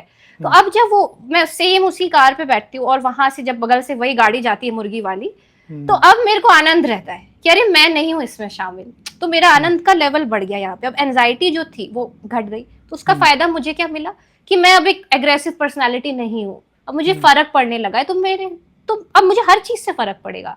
कचरा भी पड़ा है रास्ते में, उससे भी फर्क पड़ेगा, क्लाइमेट चेंज से भी फर्क पड़ेगा। तो ये जो आनंद है ना, यही बढ़ता जाता है जब आप विगनिज्म जैसा काम करते हो या एंटीनेटलिज्म जैसा काम करते हो। लोगों को तो ही समझ नहीं आता। तो ये आपने बड़ी इंटरेस्टिंग बात बोली, तो इसमें I would like to ask you this. जैसे आपने एग्जांपल दिया, जैसे कचरा पड़ा हुआ है, या फिर फॉर दैट मैटर आपने बोला कि एनिमल्स को देख रहे हो ऐसे सिचुएशन में, एक तो इस चीज़ का जो आप वर्ड यूज़ कर रहे हो आनंद है कि हम उसमें पार्टिसिपेंट नहीं है। बट क्या आपको ऐसा भी फील होता है क्योंकि अब आप और रिलेट करते हो और आप इसका रिपरकशंस देख रहे हो कि उनके अधिकारों का उल्लंघन हो रहा है या फिर कचरा पड़ा है तो इससे हमारा क्लाइमेट बर्बाद हो रहा है, तो उस चीज़ से क्या आपका दुख भी ज़्यादा होता है एक नॉर्मल इंसान से? ऐसा आपको फील होता है दुख, या मतलब बुरा लगता है कि यार मतलब? हाँ, ऑब्वियसली आप पे जो असर होता है ना, प्रभाव, बेसिकली आप प्रभाव के जैसे उसको अगर आप एकदम अद्वैत वेदांत के टर्म्स में, तो वो प्रभाव हो गया, ठीक है, कि आपने देखी प्रकृति, पुरुष जब प्रकृति को देख रहा है तो उस पे उसकी चेतना पे एक प्रभाव पड़ रहा है उसका। और एंड प्रभाव is the only moment, only blank space आप कह सकते हो, जब आप एक्चुअली में जो हु एम आई वाली पूरी चीज है ना, मैं कौन हूं, तो वो आप जा नहीं सकते हो उस टाइम पे जब किसी एक्शन का आप पे प्रभाव पड़ रहा होता है, ठीक है। तो आपने जो बोला ना कि हाँ आप थोड़े, इसको संवेदनशीलता मैं बोल देती हूँ कि आप थोड़े संवेदनशील हो जाते हो कोई चीज देखते हो तो, क्योंकि एम्पैथी। प्रभाव अब आप, हाँ, और ज्यादा प्रभाव को एनालाइज करने लगते हो, तो हाँ वो तो हाँ, बढ़ती है। लेकिन फिर आनंद भी बढ़ता है, दोनों हाँ, चीजें बढ़ती है, डायरेक्टली प्रोपोर्शनल है एक दूसरे के। हाँ। तो ये बहुत मतलब महीन बात है, क्योंकि अगर अगर इसको जैसे अगर कोई मिस कोट करना चाहे तो बड़े आसानी से ये अलग क्लिप निकाल के दे देगा कि देखो मेघना तो खुद को कितना सुपीरियर समझ रही है, जा रहा है जानवर, जानवरों की पड़ी नहीं है उसको, उसको अपने आनंद की हाँ पड़ी है। बट इसके लिए मैंने ये हाँ, सवाल पूछा ताकि ये नुआंस निकल के आए, क्योंकि वो मैंने भी फील किया, मैंने इसको अपने शब्दों में लिखने की नाइस कोशिश भी पॉइंट। करी। हाँ, कि लिखने की कोशिश भी करी थी कि दोनों ही फीलिंग्स एक साथ जाती है। एक इस बात की संतुष्टि कि मैं इस चीज़ के लिए जिम्मेदार नहीं हूँ, पर एट द सेम टाइम जो आपने जो शब्द यूज़ किया संवेदनशीलता, which is again coming back to the phrase which I very commonly use कि think from the victim's perspective. तो वो बुरा भी लगता है. जिसका एक और एग्जांपल लेता है, एज अ कंटेंट क्रिएटर हम बात करते हैं, तो जब मैं एनिमल राइट्स पे वीडियो बना रहा हूँ तो हम लोग एडिट करते हैं, वीडियोस देखते हैं. जो आपने बोला ना हम कर रहे घंटों घंटों लगे, वो उस बात की खुशी है कि हम कुछ मीनिंगफुल काम कर रहे हैं. बट जब वो वीडियो देखते हैं, बार बार देखना पड़ता है कि कौन सा फ्रेम निकाल के वीडियो में रखा जाए जिसको ऑडियंस देख के ज़्यादा से ज़्यादा इम्पैक्ट हो, लेकिन बहुत ज़्यादा भी ना हो कि यूट्यूब और इंस्टाग्राम इसको सेंसर कर दे. तो बार बार वो क्रुएल्टी फुटेजेस देख रहे, तो वो देख के बुरा भी लगता है.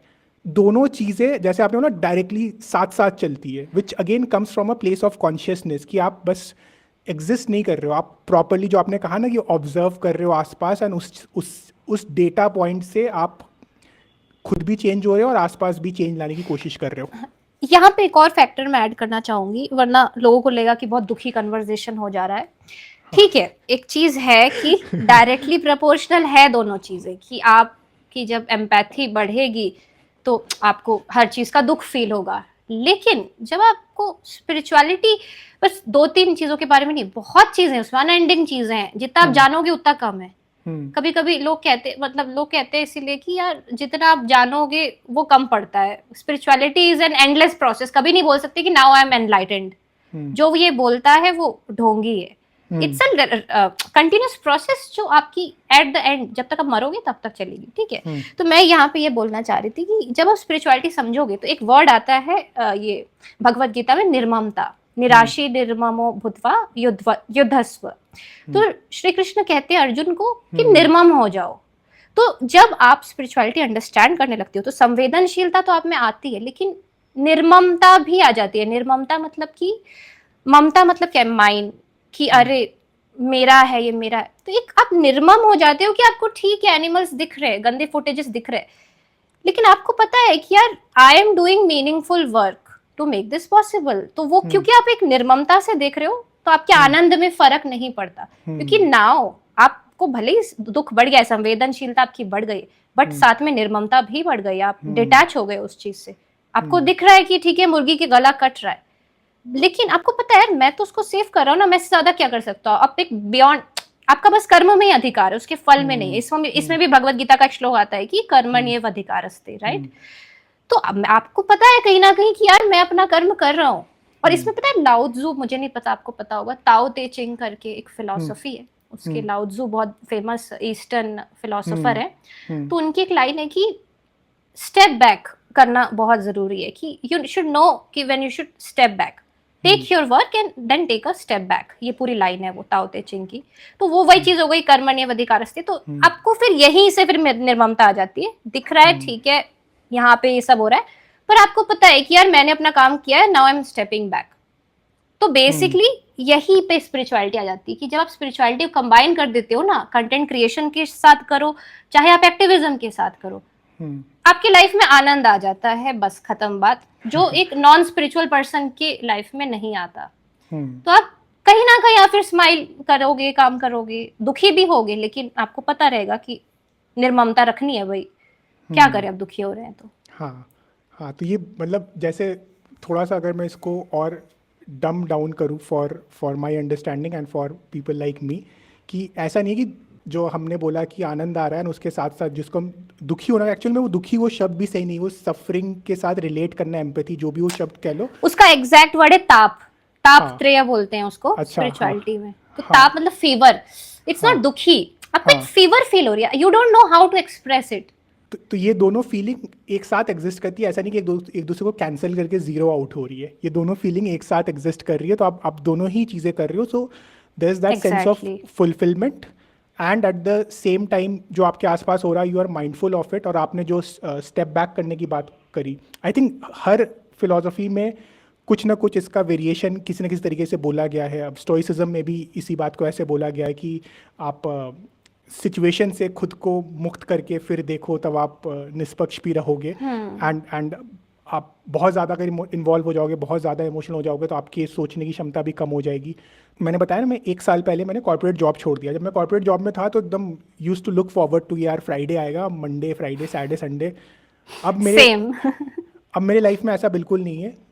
My partner can vouch for it. जो मेरे आसपास लोग हैं वो तो मेरे लिए सैटरडे समझ ही नहीं आता क्या सैटरडे क्या Sunday. I get up with that level of enthusiasm कि आज तो कुछ बहुत बड़ा करना है, and sleep with that sense of satisfaction कि कुछ अच्छा किया है। आई थिंक ये जो सुबह वाली फीलिंग है कि बहुत कुछ करना है क्योंकि इतना सब बुरा हो रहा है, और जो रात को सोने से पहले वाली फीलिंग है कि चलो कुछ अच्छा काम तो किया है, ये जो दोनों फीलिंग है, यही दोनों फीलिंग है जो आप आनंद कह रहे हो और जिसे आप ताप कह रहे हो। This is the two feeling विच को एग्जिस्ट टुगेदर। कोई भी रेवोल्यूशनरी ले लो जिसने भी कभी किया है ये चीज़, किसी भी बड़े मकसद के लिए खड़े हुए हैं जो उनसे बड़ा है, मटेरियलिज्म से दूर हट के to do something bigger, Bhagat Singh का एग्जाम्पल आता है। तो आई थिंक ये सारे लोग इसी थॉट प्रोसेस से ही आते हैं। And coming back to the earlier point, spirituality वाली बात जो लोग बोलते हैं ना कि मतलब स्पिरिचुअल तो तुम हो ही हो लेकिन सोच नहीं रहे इसके बारे में। अनफॉर्चुनेटली नहीं, स्पिरिचुअलिटी शब्द भी ना बहुत अब्यूज़ किया गया है ओवर टाइम। मतलब बहुत बहुत, जैसे आपने ढोंगी लोगों की बात करी ना कि इस पॉइंट में पहुंच गए, दैट इज स्पिरिचुअलिटी, तो ऐसे करके लोगों ने बहुत अब्यूज़ किया। तो इसके लिए लोग, बहुत सारे ऐसे लोग हैं जो स्पिरिचुअलिटी शब्द से दूर भागते हैं। तो मैं बोलता हूँ ठीक है तुम दूर भागो या तुम उसको रिफ्लेक्शन कह लो, क्रिटिकल अरे थिंकिंग कह लो। मैं आपको बताती हूँ, अभी जो लेटेंट वाली कंट्रोवर्सी हुई है, ठीक हाँ। है, पूरी समय रैना और रणबीर अलाहाबादिया को लेके, तो मैं आपको बता दूं कि मेरी भी स्पिरिचुअलिटी की ना एक पूरी जर्नी रही है जो कि रणबीर अलाहाबादिया से स्टार्ट हुई थी। बाय द वे मैं बहुत सुपरस्टिशियस थी पहले, ठीक है, बहुत, मतलब रागिनी एमएमएस मूवी देख के आई थी, मैं एक हफ्ते तक रात में सो नहीं पाई थी, मुझे लग रहा था भूत है पीछे, भूत है। हाँ, मतलब सोचो आप, इतने लेवल का सुपरस्टिशन इंडिया में बच्चों के अंदर डाल देते हैं, है ना? कहाँ से आया मेरे अंदर? टीवी वीवी देख के आया ना, कोई अपने हाउ आप ओल्ड तो वर आया यू नहीं। That time? मतलब when I used to watch Ranbir Allahbadia's नहीं कंटेंट, नहीं, जब रागनी एमएमएस वाला आया तो एक हफ्ते सो नहीं पाई, तब कितने साल मतलब? स्कूल में थी मैं, मतलब I think 11th 12th। Okay, teen age में, हाँ। हाँ हाँ, तो वही मैं कह रही थी कि, और क्यों मैं बताऊं, मैं रणबीर की तरफ मैं क्यों अट्रैक्ट हुई थी, क्योंकि मेरे को एक चीज दिख गई कि ये बंदा जैसा भी हो, ये कैसी भी बात करता हो, लेकिन इसने एक्सेप्ट किया कि मैं कैपिटलिस्ट भी हूँ और स्पिरिचुअल भी हूँ। उसने ना यूट्यूब में एक ब्रेक थ्रू तोड़ा था, मतलब उसने लोगों का एक लाइन तोड़ा था कि जरूरी नहीं है कि आप स्पिरिचुअल हो तो आप एक यूट्यूबर भी नहीं हो सकते जो पैसे कमा रहा है और बिजनेस बना रहा है और मैं बना के दिखाऊंगा। तो ये चीज मेरे को अट्रैक्ट की थी कि हाँ, क्योंकि मुझे स्पिरिचुअलिटी का ना ये डेफिनेशन कभी हजम नहीं होता था, भले मेरे को स्पिरिचुअलिटी पता नहीं थी कि आप स्पिरिचुअलिटी में त्याग कर रहे हो, कि छोड़ दिया सब कुछ, फिर क्या मतलब है ना जी, कि अगर सब त्याग ही करना है तो फिर सुसाइड ही कर लो, जीवन का भी त्याग कर दो। तो मेरे को ये बात पसंद आई थी रणबीर अलाहाबादिया में कि, क्योंकि ये लेवल्स होते हैं, आप सुपरस्टिशन से भी एकदम से बाहर नहीं निकल जाते। पहले आपको रणबीर पसंद आता है, उसके पहले आपको शायद सदगुरु पसंद आता था, जो भी है। तो हाँ, तो ये मेरे को अच्छा लगा। अब लेटेंट की कंट्रोवर्सी में क्यों ये चीज हुई? अब रणबीर ने तो चलो ठीक है, उसके वो वैसा था जो वैसा भी कंटेंट बनाता था कि फ्लर्टिंग वाला हो गया, सेक्स टॉक्स हो गए, देखे मैंने रणबीर के कंटेंट, मतलब वो प्रॉपर वैसा था, ठीक है, वो स्पिरिचुअल भी था और वो अपनी सेक्सुअलिटी भी एक्सेप्ट करता था कि भाई मैं कोई ऐसा नहीं हूँ कि मेरी गर्लफ्रेंड नहीं है, मेरे ब्रेकअप्स भी हुए और मैं स्पिरिचुअल भी हूँ, इस वजह से I was attracted towards him, whatever, तो जो भी है। तो वहां से लेटेंट की कंट्रोवर्सी में अभी क्या हुआ ना कि लोगों को उस लाइन का जो रणबीर ने कहा वो तो बुरा लगा, लेकिन उससे ज्यादा ये बुरा लगा कि एक स्पिरिचुअल पर्सन कैसे ये लाइन बोल रहा है, मतलब एक स्पिरिचुअल पर्सन लेटेंट जैसे शो में कैसे जा रहा है। तो वो एक्सपोज हो गई वो चीज, लेकिन वो रणबीर की थी पहले से ही, लेकिन क्योंकि उसने इतना मिक्सचर कर दिया अपने कंटेंट का कि लोगों को लगा कि भाई ये भी हमारे जैसे होगा, पर नहीं, वो लेटेंट में उसकी वो पुरानी चीज निकल के आ गई, वो जो थी उसकी निकल के आ गई, सबको देख के समय रहना वगैरह पता नहीं। तो ये चीज सामने आई ना। तो स्पिरिचुअलिटी का ये भी एक मिसकंसेप्शन फैला हुआ है लोगों में इंडिया में, जिस वजह से कंट्रोवर्सी हुई कि स्पिरिचुअल आप हो तो आप गाली नहीं दे सकते, सेक्स जोक्स नहीं मार सकते, that's why people are afraid towards spirituality. यहाँ से पूरी बात स्टार्ट हुई थी कि आपने बोला ना कि स्पिरिचुअलिटी को लोगों ने मिसयूज किया है, ऐसे ही किया है। उनके लिए यही है कि स्पिरिचुअलिटी मतलब कि अब आप गेरुआ वस्त्र पहन लोगे और जंगल चले जाओगे या व्यासपीठ में बैठ के प्रवचन देने लगोगे, ऐसी नहीं है भाई स्पिरिचुअलिटी। हर कोई स्पिरिचुअल है, तुम्हारे पास कॉपीराइट थोड़ी ना स्पिरिचुअलिटी का कि तुमने गेरुआ वस्त्र पहन लिए तो कॉपीराइट आ गया स्पिरिचुअलिटी का। तो इसीलिए मेरे को बुरा लगा रणबीर के साथ जो हुआ ना, मैंने इसीलिए रिसेंट अभी वीडियो भी बनाई थी इस चीज पे। मैं उसको सपोर्ट नहीं करती, ठीक है। मैंने भी बनाया। मेरे को पता है वो बहुत सुपरस्टिशन प्रमोट करता है, क्योंकि अब मेरी चेतना इतनी समझने लगी है कि सुपरस्टिशन जैसी चीज नहीं होती। अब मेरे को डर नहीं लगता भूत प्रेत से, ठीक है, आफ्टर रीडिंग मतलब भगवत गीता, तो अब पता है कि भूत नहीं होता है, ठीक है। वो फालतू चीज है, वो बिल्कुल सुपरस्टिशियस चीज है, रेशनैलिटी से आपको दूर करता है। और स्पिरिचुअलिटी इज नॉट अबाउट क्या भूत प्रेत को प्रमोट करना स्टार्ट कर दो, जो रणबीर कर रहा था। तो उस चीज के लिए मेरे को गुस्सा है उस पर। लेकिन मेरे को बुरा इसी बात का लगा कि भाई इतनी भी कोई बुरी बात नहीं बोल दी किसी स्पिरिचुअल पर्सन ने कि आप उसको है ना एक क्राइम बता दो। Which brings me to the earlier point कि ये लोग जितना ये सब कंटेंट बना रहे लेटेंट हो गया, and for that matter beer biceps वाले जो पॉडकास्ट भी हो गए, जो अब एटलीस्ट जो पिछले 1-2 साल से आ रहे, these are all garbage content in my opinion, which is essentially जो आपने मिनिमलिज्म की बात करी ना, सिर्फ वो कपड़े में और खाने में नहीं होता, ये कंटेंट भी तो वही है ना। मतलब बस आप अपना टाइम लगा लगा के ये सब देख रहे हो, वो इसलिए कर रहे हो क्योंकि आपने अपने समय का वैल्यूएशन नहीं किया है। भगवत गीता आपने पढ़ी, अगर आपने आचार्य प्रशांत वाली किताब पढ़ी, उसमें एक बहुत ही प्यारी लाइन है, मुझे एग्जैक्टली याद नहीं है पर मैं पैराफ्रेज कर रहा हूँ कि in many ways Bhagavad Gita is a book about valuation, कि आप चीज़ों का स्टॉक ले रहे हो तभी आप सही नतीजे पे आओगे।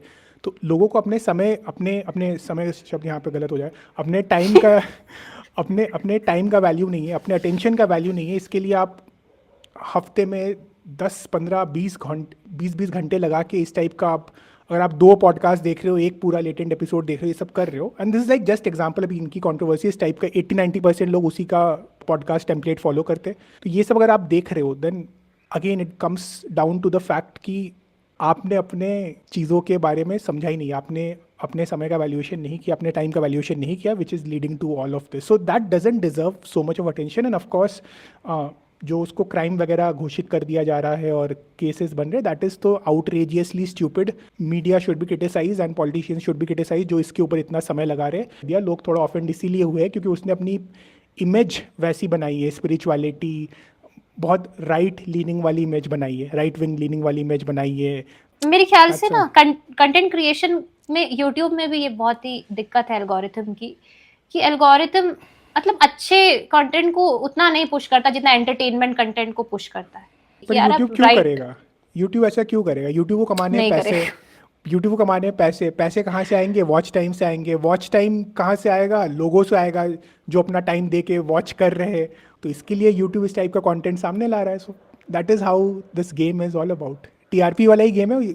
मेन स्ट्रीम मीडिया में टीआरपी कहते हैं, यहाँ पे इसको वॉच टाइम कह लो, जो भी कह लो, लाइक्स, एंगेजमेंट, ये सब कह लो। हाँ, मुझे एक जो क्वेश्चन आपसे पूछना था कि आपने कहा था कि एक वीडियो में मैंने आपको देखा था कि आपको वेदांत पढ़ने में इंटरेस्ट है, आपने ऐसे बोला था कि उसकी फिलॉसफी। तो मैं ये पूछना चाहती थी कि वो स्पेसिफिक चीज आपको क्या अलग लगी वेदांत में कि आपको बाकी फिलॉसफी से, कि मैं क्यों पूछ रही हूँ ये चीज, क्योंकि आप एक बंगाली वीगन हो, ठीक है, जो एक्स नॉन वेजिटेरियन है। तो एक चीज तो मेरे को समझ आती है कि एक वेजिटेरियन जब वीगन बनता है ना, तो चलो ठीक है, उसके लिए ऐसा है कि हाँ वो बन गया। लेकिन एक बंगाली घर से एक पर्सन जो छोटा बच्चा है तब से उसने देखा है फिश विश है, ठीक है, खा रहा है वो, और फिर वो वीगन बन जाए, तो ये बस एक्टिविज्म तो नहीं लग रहा। यहाँ पे मेरे को एक स्पिरिचुअल इंक्लिनेशन दिख रहा है, एक वो साधक वाली जो क्वालिटीज होती है कि एक सीकर है ना। एसेंशियली जब मैं वीगनिज्म के बारे में जानना चालू किया तो मैं बहुत डिटेल में इसके घुस गया था, और वहाँ से मैं एनिमल राइट्स की जो लिटरेचर है वो बहुत डीप है। जनरली लोगों को लगता है वीगनिज्म के नाम पे तो थोड़ा बहुत कंटेंट क्रिएटर्स का नाम पता है, but it is a very deep subject जहाँ पे बहुत सारे एकेडमिक वर्क हो चुके हैं। तो आई started reading them a lot. जब मैं ऐसे ग्रेट माइंड्स को पढ़ रहा हूँ जिन्होंने इसके ऊपर वॉल्यूम आफ्टर वॉल्यूम किताबें लिख रखी है, तो उनके बातों से मैं काफ़ी प्रभावित हुआ और समझ में आया कि वो लोग भी कुछ ना कुछ फिलोसोफर्स से इंस्पायर हुए। तो मैं फ़िलासफ़ी की तरफ मेरा जो इंक्लिनेशन है काफ़ी ज़्यादा होने लगा। So I started reading about philosophy and different philosophies में पढ़ना चालू किया। विल ड्यूरेंट की किताबें, introduction to philosophy, story of philosophy, और ऐसे बहुत सारी किताबें जिनसे मैं इंट्रोड्यूस किया अपने आप को। सोफीज़ वर्ल्ड बोल के किताबें। फिर स्टोइसिज्म के ऊपर मैंने पढ़ना चालू किया, सेनेका हो गए, सेनेका के तो अमेजिंग होते हैं कोट्स। तो मार्कस ऑरेलियस हो गए। तो ये सब इन लोग को मैंने पढ़ना चालू किया, और इनके किताब भी टफ लगते थे, तो जो न्यू एज राइटर्स है इनके किताब को ईजी तरीके से प्रेजेंट करते, तो वो सब मैंने पढ़ना चालू किया। तो मेरे को तब तक क्या लगता था, this is philosophy. And eastern philosophy के बारे में मुझे उतना नहीं, थोड़ा बहुत पढ़ लिया, मुझे लगता था mostly it is towards religion, it's not philosophy. ये मेरा पॉइंट ऑफ व्यू एकदम चेंज हुआ बिकॉज ऑफ विकास दिव्य कीर्ति जी।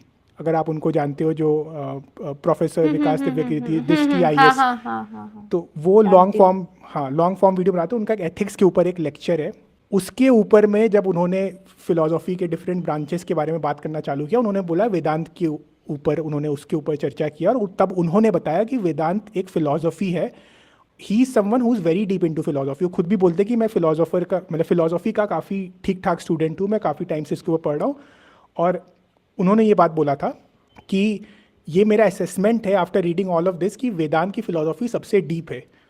उन्होंने ये भी बोला था कि मैं इसलिए नहीं बोल रहा हूँ क्योंकि मैं इंडियन हूँ और बिकॉज मतलब मैं इन सब चीज़ों से काफ़ी ऊपर उठ चुका हूँ, मतलब यहाँ कोई बायस नहीं है, बट बिकॉज उन्होंने इसके ऊपर इतना पढ़ा था एंड उनको समझ में आया कि इट्स रियली डीप। तो वहाँ से ना मेरा माइंड सेट चेंज हुआ यार, कि मैं ज़िंदगी भर भगवत गीता और ये सबको मैं समझता रिलीजियस बुक है, एंड उसमें मेरी गलती भी नहीं है। इसका रीज़न भी है क्योंकि हमारे समाज में बचपन से ही इसको एज अ रिलीजन ही सिखाया गया है, इसको as a philosophy, as a way of life ये सब थोड़ा कम सिखाया गया है। मुझे अभी भी याद है 2012-13 आई थिंक उसके आसपास की बात है, फर्स्ट टाइम इस्कॉन वाली भगवत गीता मैंने वो खरीदी थी ऐसे ही पढ़ने के लिए, एंड वो मैं 10 पेज में ही, मैं क्या कहते हैं, मुझे लगा तो एकदम ही हाई लेवल रिलीजियस बातें हैं ये, तो कुछ मतलब इससे मतलब this has nothing to do with life, ये बस रिलीजन से रिलेटेड है। अगर आप उसको अगर आप पढ़ोगे भी तो उसका जो लैंग्वेज है, उसका जो इंग्लिश ट्रांसलेशन भी है, उसमें ऐसी हर बात पे हिज ग्रेशियसनेस और इस तरीके से लिखा गया है उसको, तो मैंने छोड़ दिया कि इतना तो मुझसे रिलीजन नहीं हो पाएगा। बट ये मेरा पर्सपेक्टिव वहाँ से चेंज हुआ कि this is philosophy, I have to read Bhagavad Gita as philosophy, not as a religious text. तो वहाँ से मैंने कुछ उसके समरीज पढ़ने चालू किए। देवदत्त पटनायक की एक किताब है, मैंने वो पढ़ा, माई आई गीता। लव देवदत्त पटनायक, हाँ अमेजिंग राइटर। हाँ, तो उनकी हाँ किताब है माई गीता, तो मैंने वो पढ़ा। हाँ एंड इसी ड्यूरेशन में बिकॉज मैं वीगन था तो मुझे आचार्य प्रशांत के बारे में पता चला कि ये भी कोई शख्स एग्जिस्ट करते हैं जो वीगनिज्म के बारे में बात करते हैं। तो फिर मैंने उनको थोड़ा बहुत उनके वीडियोस देखे और फिर मुझे पता चला कि अच्छा इन्होंने भी गीता गीता के ऊपर रखा है। देन थोड़ा सोच समझ के मुझे समझ में आया कि ठीक है, seems like a decent person जिनसे मैं भगवत गीता के बारे में सीख सकता हूँ। बिकॉज क्या है ना, भगवत गीता भी बहुत कठिन किताब है एंड उसमें क्या है कि डिपेंड्स आप किससे सीख रहे हो। जैसे कि मैंने इस्कॉन वाला बोला, वो जब पढ़ के मेरे को इंप्रेशन ऐसा आया था कि वो रिलीजियस किताब है। जैसे मुझे सोक्रेटिस बहुत पसंद है। सोक्रेटिस मुझे इसलिए पसंद है कि वो मतलब वो कोई बहुत हाई फाई बातें नहीं करते थे, वो नॉर्मल रोज़मर्रा की ज़िंदगी में बस लोगों से सवाल पूछते जाते थे और लोगों की सोच उससे बढ़ती थी। तो वहाँ से मेरा रुचि आया, now it is becoming interesting for me. तो इससे रिलेटेड जो मेरी लर्निंग्स है और भी जो बातें हैं, ये मैं आने वाले समय में अपने यूट्यूब चैनल में तो एटलीस्ट इसके ऊपर डिस्कशन और करूँगा। मेरा तो बहुत ही अलग सीन हुआ, मतलब वेदांत के साथ तो अचानक से ऐसे जो होता है ना, मतलब जब मैं रणवीर के पॉडकास्ट देखा करती थी, वो जो टाइम था मेरा, तो तब आचार्य प्रशांत गेस्ट आए थे वहां पे, ठीक है। तब तक मैं जॉब करती थी और मेरे को ये था कि जॉब छोड़ना है, वो फेस चल रहा था मेरा, जब फ्रस्ट्रेट हो जाते हो ना कि आपको बस सब्सक्रिप्टेड लाइफ फॉलो नहीं करनी किसी कहाँ पे की। जॉब कर रहे थे आप? तब डेलॉइट में कर रही थी मैं। Oh nice. बहुत हाई पेइंग जॉब थी, अच्छा था, मतलब प्रमोशन भी देने वाले थे अगले साल, बट फिर भी डेलॉयट कौन सा? पता है, डेलॉयट यूएस यूएसआई यूएसआई। हाँ। तो मेरे को ना वहां मैं देख के डर गई कि यार ये लोग प्रमोशन तो दे देंगे, लेकिन प्रमोशन के बाद 12-12 1-1 बजे तक कॉल पे बिठाएंगे, कोई पर्सनल लाइफ रह नहीं जाएगी, क्रिएटिविटी पूरी मर जाएगी। तो खैर जो भी है, वो फेस चल रहा था। तो मैंने ये तो सोच लिया था कि अब यूट्यूबर बनना है, अब निकलना है, इसको छोड़ के देखते क्या करते हैं। स्पिरिचुअलिटी में इंटरेस्ट लेकिन था मेरा। जब आचार्य प्रसाद गेस्ट आए ना वहां पे, मुझे ना वेदांत के बारे में पता ना कुछ, क्योंकि मेरा पास्ट ये था कि सदगुरु पहले पर्सन थे जिनको मैंने पढ़ा था और फिर रणवीर अलाहाबादिया को देखा था, इसके अलावा जीरो इंट्रोडक्शन टू स्पिरिचुअलिटी। तो फिर जब आचार्य प्रसाद गेस्ट आए वहां पे, ठीक है, और मैं एक पर्सन हूं ना कि मेरे को ये चीज है कि अटेंशन स्पैन ऐसे ज्यादा पर्सन नहीं खींचते। कुछ लोग जो थोड़े है मतलब स्पिरिचुअल वाली बातें करते हैं ना, तो वहां मेरा उस टाइम पे अटेंशन स्पैन जाता था कि जो थोड़ी ऐसी बातें करते हैं, मुक्ति वुक्ति, जीवन दुख है, यहाँ पे मेरा बहुत अटेंशन स्पैन जाता था। शायद वो फिलोसफी सीखने का होता होगा, जो भी है। तो आचार्य प्रशांत का जो पॉडकास्ट मैंने जब पहली बार सुना, तो उनकी जो लैंग्वेज थी ना पूरी, तो मतलब ऐसा था कि पॉडकास्ट देखते वक्त स्टार्टिंग में I was like very depressed लेकिन आप 1 घंटा जब आप देख लेते हो आपको पता नहीं वो क्या बोल रहे हैं, लेकिन वो वर्ड्स जब आपके दिमाग में जाते हैं तो जैसे कि वो कुछ काटते हैं, आप समझते हैं कि वो नेति नेति की एक लैंग्वेज होती है जिसमें वो बात करते हैं आपसे। जैसे आपने कहा कि सोक्रेटिस आम भाषा में बात करते थे, लेकिन फिर भी वो बात ऐसे हिट कर जाती थी। तो वो भी वही है कि वो कुछ ऐसे वर्ड्स बोलते हैं कि आपके अंदर कुछ गला देते हैं, शायद आपके सवालों के जवाब दे देते हैं या आपके डाउट्स को काट देते हैं। अब इस टाइप की भाषा मैंने पहले कभी सुनी नहीं थी, है ना। तो पहली बार मैंने किसी गेस्ट को सुना कि ये कैसी भाषा में बात कर रहे हैं ये, कि ऐसा लगा कि शांत हो गई ना मैं अंदर से, कि काट दिया किसी ने मेरे को। और लगातार काट रहे थे वो ईगो को चैलेंज कर रहे थे उस पॉडकास्ट में लगातार। रणवीर ने बोला कि मेरे को आगे ये करना है वो करना है लाइफ में, तो आचार्य जी ने काट दिया कि इससे क्या उखाड़ लोगे, कि लाइफ में ये करना है वो करना है, उससे भी आगे का कुछ होता है। वो एग्जैक्ट वर्ड्स याद नहीं, पर इतना मैंने देखा कि ये डर नहीं रहा, ये बंदा लगातार ईगो को काट रहा है। ये कैसी भाषा है कि मेरे ईगो को चैलेंज किया जा रहा है लेकिन फिर भी मुझे बुरा नहीं लग रहा, मैं शांत हो जा रही हूँ। फिर पता चला कि ये वेदांत की भाषा है। जब उनको फर्दर एक्सप्लोर किया और भगवत गीता जाना कि ये सारी जो भाषा ये फिलोसोफर जिस पे बात करते हैं ना, ये है एक ही भाषा, वो वेदांत की नेति नेति की, कि वो काटते हैं आपके अंदर कुछ।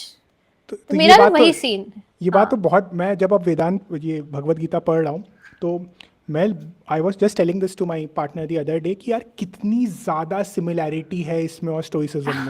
कितनी ज्यादा सिमिलैरिटी है स्टोइसिज्म में। आप मतलब उस चीज़ को आप देखोगे की बात है। और आपने ये बात बोली तो मैं 2 चीज़ें बोलूँगा यहाँ पे। सबसे पहले तो उन लोगों को जो आचार्य प्रशांत को क्रिटिसाइज़ कर रहे हैं कि वो गंदी गंदी जगहों पे जाके, मतलब फालतू जगहों पे जाके पॉडकास्ट दे रहे हैं। आप एक बात बताओ, गंदी जगह की आप बात कर रहे हो, मैं रणबीर की ऑडियंस थी, ठीक है, उस दिन आचार्य जी नहीं आते तो मैं गंदी ऑडियंस उनको कैसे मिलती? मैं वही बोल रहा हूँ कि सो ये रियल एग्जांपल है कि वहाँ जाने का फ़ायदा क्या है। तो आई थिंक उनकी और उनकी टीम स्ट्रैटेजिकली यही कोशिश कर रही है कि और भी जो मेघना है उनको हम कैसे इधर पे लेके आ जाए। नहीं, क्योंकि मैं उनको पता है वो साधु बाबा वाले जो क्राउड है वहां नहीं मिलती। मैं शायद उनको किसी समय रायना या किसी रणबीर अलाहाबादिया के पॉडकास्ट में मतलब इस टाइप का ऑडियंस मिलता। हाँ, तो एग्जैक्टली तो सो उनके जो उनको क्रिटिसाइज कर रहे हैं, तो ये उसका एक जवाब हो गया। सेकेंडली ये भी एक चीज़ है कि हर इंसान जो वो पॉडकास्ट देख रहा होगा या हर इंसान जो अभी देख रहा है, ज़रूरी नहीं कि वो रिसीव करे उस बात को। ये आपने रिसीव किया है क्योंकि आप सीकर वाले माइंडसेट में थे। और अभी जैसे कि मैंने कहा कि भगवत गीता की हम बात कर रहे हैं, तो उसमें फर्स्ट चैप्टर में ही मतलब जो फर्स्ट बुक है उसी में पहले तो उन्होंने ये दिखाया दर्शाया कि अर्जुन के साथ हम लोग कितने सिमिलर है, कि उसके अंदर में जो मेटीरियलिस्टिक प्रॉब्लम्स थी, जो ईगो रिलेटेड प्रॉब्लम्स थी, वो आज की डेट में भी हम आम लोगों में भी वो प्रॉब्लम है। बट एक चीज़ जो अर्जुन को काफ़ी अलग बनाई वो ये चीज़ कि एट द सेम टाइम उसलिए मान लिया कि यार मेरी ज़िंदगी में कुछ तो दिक्कत है, अब कोई आओ मुझे सिखा दो। तो आप उस वाले मोड में थी। तो सिर्फ एपी इन जगहों पे जा रहे हैं तो ज़रूरी नहीं कि हर इंसान चेंज हो जाएगा, लेकिन हाँ 99% हटा दो, लेकिन 1% तो शायद ऐसा होगा जो आपके जैसा सीकर होगा, तो उन तक पहुंच जाए। नहीं, क्योंकि पता है क्या बात है शिवम, और कोई ऑप्शन नहीं है। आप यूट्यूब में, ठीक है, आप तभी ग्रो कर पाओगे एज अ कंटेंट क्रिएटर जब आपको फर्क नहीं पड़ेगा कि आपको कौन सी ऑडियंस चाहिए, आप बस कंटेंट बनाओगे। और उसके अलावा और कोई तरीका नहीं है इंडियन ऑडियंस को टैकल करने का। आप उनको कैसे बताओगे गीता क्या है जब तक आप उनके बीच में नहीं जाओगे? और पूरा इंडिया ऐसा है, आप कौन नहीं है। तो आचार्य जी का ना ये जो पॉइंट है यहीं पे आ जाता है कि आप जाओ ना, फैलाओ ना, जिसको आना है आ जाएगा। आप उसके लिए रुक के रहोगे तब तो आप बूढ़े हो जाओगे, तब आप फिर बड़े यूट्यूब क्रिएटर बनोगे। धीरे धीरे नहीं ग्रो करना है ना, तो वो वाली बात आ जाती है बस।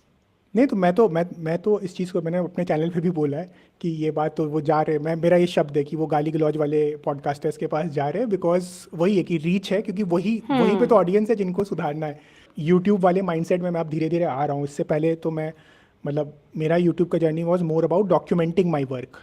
तो बट अब मैं यूट्यूब के लिए स्पेशली 1 साल से कंटेंट क्रिएट कर रहा हूँ स्पेसिफिकली फॉर यूट्यूब। इंस्टाग्राम का कोई हमारा जो भी काम है वो हम डॉक्यूमेंट करते हैं, जो मैं कर रहा हूँ उसको वीडियो में कन्वर्ट करके फिर पोस्ट कर दिया। But that is a very right thing. मतलब अल्टीमेटली मासेस तक रीच करना, अगर आपका मैसेज में दम है तो मासेस तक रीच करने के लिए आप जो मीडियम मिल सकता है उसको यूज़ करो। आपको सोशल मीडिया मिल रहा है, सोशल मीडिया यूज़ करो। मेन स्ट्रीम मीडिया में अपीयरेंस मिल रहा है, वो करो। कहीं जाओ। एक भगवत गीता में श्लोक है जिसमें श्री कृष्ण ना गुस्सा होकर अर्जुन को लिटरली ऐसे डांटते हुए उसमें बता रहे हैं, श्लोक नंबर मुझे याद नहीं है, कि तू दुर्योधन से ही सीख ले और जल्दी जल्दी काम कर। देख दुर्योधन कितने अच्छे से चौड़ में काम कर रहा है, गलत कर रहा है लेकिन उसको कंप्लीट देना, तो तू भी अपना अच्छा काम उसी तीव्रता के साथ कर। तो श्री कृष्ण गुस्सा हो जाते हैं। और this makes Bhagavad Gita very special कि श्री कृष्ण सही गलत नहीं देखते, मॉरलिटी नहीं सेट कर रहे वहां पे, which where comes to the first point of the podcast की spirituality is not about morality। कि आप देखो ना YouTube में है ऐसी ऑडियंस तो ठीक है उनकी तरह बनो, लेकिन ध्यान रखो कि फिर एट द एंड जो मैसेज दिया आपने आपके कंटेंट के थ्रू वो अच्छा था, वरना ऑडियंस क्यों सुनेगी आपको। मतलब वो वाली चीज हो जाती है। तो मतलब हमेशा से ही रहा है ना, जैसे भगत सिंह गए थे, बम फोड़ा था उन्होंने, क्या ऑब्जेक्टिव था, ज्यादातर लोगों तक वेरी गुड पहुंचना। एग्जांपल। तो बस वही, उस समय पे नहीं था। मैं तो कहता हूँ कि अगर उस समय पे सोशल मीडिया होता तो बड़ा आसान हो जाता। That is the same thing right, to reach out to the masses. और उसके लिए वही है कि आपको अपनी आवाज बुलंद करनी पड़ेगी, and you need the mic as well. Basically morality ये साइकिल से निकलना बहुत जरूरी है, तभी आप अपना राइट मॉरलिटी प्रमोट कर पाओगे, वरना मॉरलिटी के चक्कर में ना रीच नहीं मिलेगी, और जो आपका रियल मॉरलिटी मैसेज आपको डिलीवर करना था ना वो डिलीवर ही नहीं हो पाएगा। फिर ऐसा हो जाएगा कि आपने सब कुछ छोड़ा अपना जिंदगी में उस एक चीज को डिलीवर करने के लिए लोगों तक, और अपने मॉरलिटी के साइकिल में अटक के आप कर ही नहीं पाए। तो ये सारे कंटेंट क्रिएटर्स के साथ इशू आता है, खासकर इंडियन कंटेंट क्रिएटर्स के साथ। अब क्या स्पिरिचुअल है तो अब आप सेक्स जोक्स भी नहीं मार सकते, आप एडवर्टाइजमेंट भी नहीं कर सकते, तो क्या करे स्पिरिचुअल पर्सन? फिर जंगल चले जाए, फिर आप बोलोगे कि स्पिरिचुअल पर्सन तो जंगल चला जाता है। तो आपको हर चीज से दिक्कत है। स्पिरिचुअल पर्सन तो सब है स्पिरिचुअल, कौन नहीं है स्पिरिचुअल? वही बात आ जाती है। जब आप एक इंडिविजुअल कंटेंट क्रिएटर होते हो ना, तो नाउ यू हैव दैट की कि आप जो प्रेजेंट मोमेंट में जिंदा इंसान है, जो वो उस टाइप की फिलॉसफी दे रहा है उतने लेवल की, आप उसको भी प्रमोट कर सकते हो, और साथ में उन सारे लोगों को बदनाम होने से बचा सकते हो। जैसे ओशो की फिलॉसफी को लोगों ने बदनाम कर रखा है कि ओशो जादू टोना सिखाते थे। जितू कृष्णमूर्ति को कोई आईआईटी बाबा से कंपेयर कर रहा है। रिसेंट रोस्ट वीडियो बनाया था मैंने अभी उन पे। ओशो को भी मैंने लास्ट ईयर ही उनकी 2 किताबें पढ़ी थी, उनकी एक डॉक्यूमेंट्री भी है। हालांकि वो डॉक्यूमेंट्री फिलोसफी पे नहीं है, इट्स मोर अबाउट उनकी जो ऑर्गेनाइजेशन है उसके ऊपर। बट या काफ़ी सिमिलैरिटीज़ है उनमें भी। उन्होंने भी आई थिंक उस वक्त तो वीगन शब्द का वो भी नहीं था, कोई मतलब शब्द एग्जिस्ट भी शायद नहीं करता हो। He has talked about animal flesh and dairy as well. ऐसा इनफैक्ट मेरा एक पूरा लिस्ट ऑफ पीपल मैं बनाता हूँ जिनको मैं पढ़ता हूँ, कि मुझे लगता है कि यार ये आज की डेट में होते, इनसे अगर बात करो तो ये वीगन होते कि नहीं होते। तो ये मेरे को बड़ा ये मतलब एक मेरा पर्सनल प्रोजेक्ट टाइप का है कि ये तो अच्छा इंसान है, अच्छी सोच है इसकी, क्या ये वीगन होता कि ये नहीं होता। क्योंकि मैं बहुत लोगों से मिला हूँ कि जो बाकी सब चीज़ तो है, लेकिन जैसे ही विगनिज्म पे बात आती है एकदम चुप हो जाते हैं। इनफैक्ट आचार्य प्रशांत को भी बहुत लोग हैं बोलते कि बाकी सब आप सही बोल रहे हो, बस आप दूध पीने के बारे में मत बोलो, आप खाने के बारे में मत बोलो। तो उन्होंने एक्चुअली प्रेजेंट मोमेंट में मुझे लगता है कोई भी स्पिरिचुअल लीडर होता तो वीगन बन जाता। मैं तो जेन्युइनली ये मानता हूँ, चलो फिलोसोफर ना भी हो, आम इंसान भी हो, मेरा ये पर्सनली मानना है कि ज़्यादातर लोग कंपैशनेट होते हैं बाय डिफ़ॉल्ट।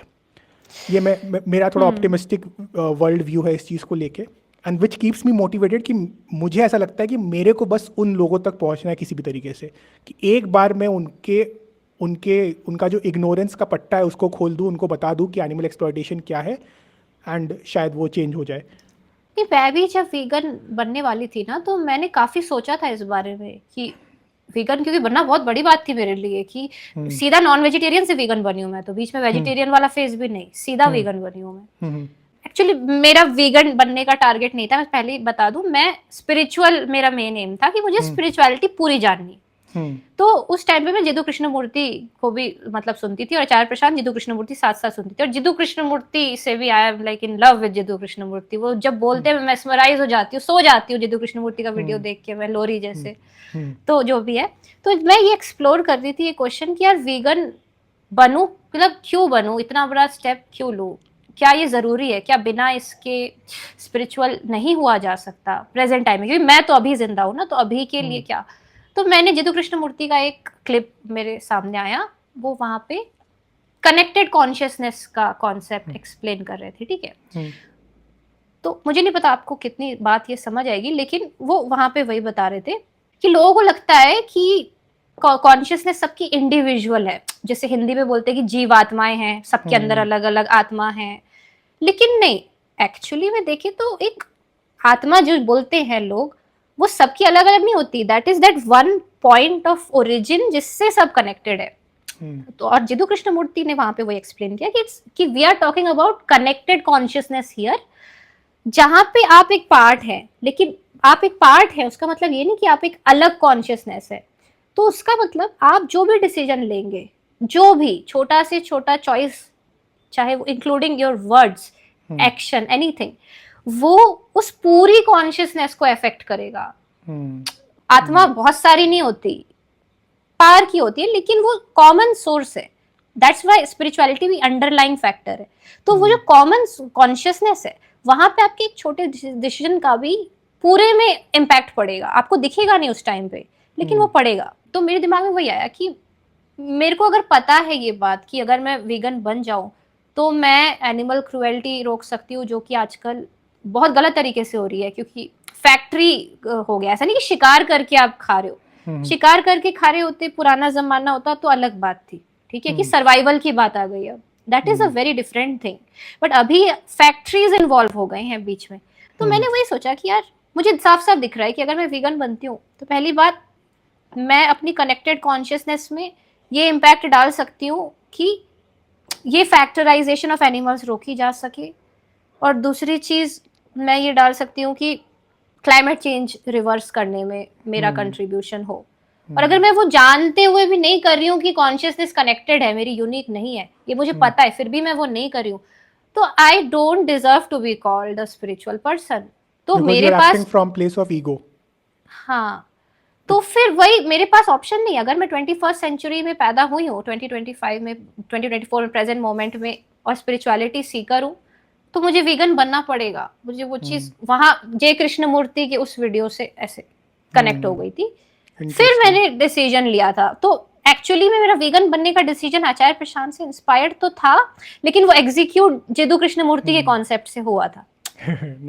तो आपको क्या लगता है कि आप कुछ करोगे और वो इम्पैक्ट नहीं डालेगा, वो पूरे कॉन्शियसनेस, पूरे वर्ल्ड में इम्पैक्ट डालेगा, आपके छोटा से छोटा एक्शन भी, क्योंकि आप ही सेंटर हो ना, आप ही प्रोजेक्ट कर रहे हो आपका वर्ल्ड। वेदांत के हिसाब से देखें तो you are the projector, your mind is the projector, and everything you are visible to you is your projection. तो आप उस जानबूझ के अगर फिर वीगन नहीं बन रही कि हाँ मेरे को पता है कि मेरे एक बजर दबाने से पूरी जो सब्जेक्टिव रियलिटी है मेरी चेंज हो जाएगी, फिर भी मैं अगर वीगन नहीं बन रहा हूँ, तो आप फिर राक्षस हो।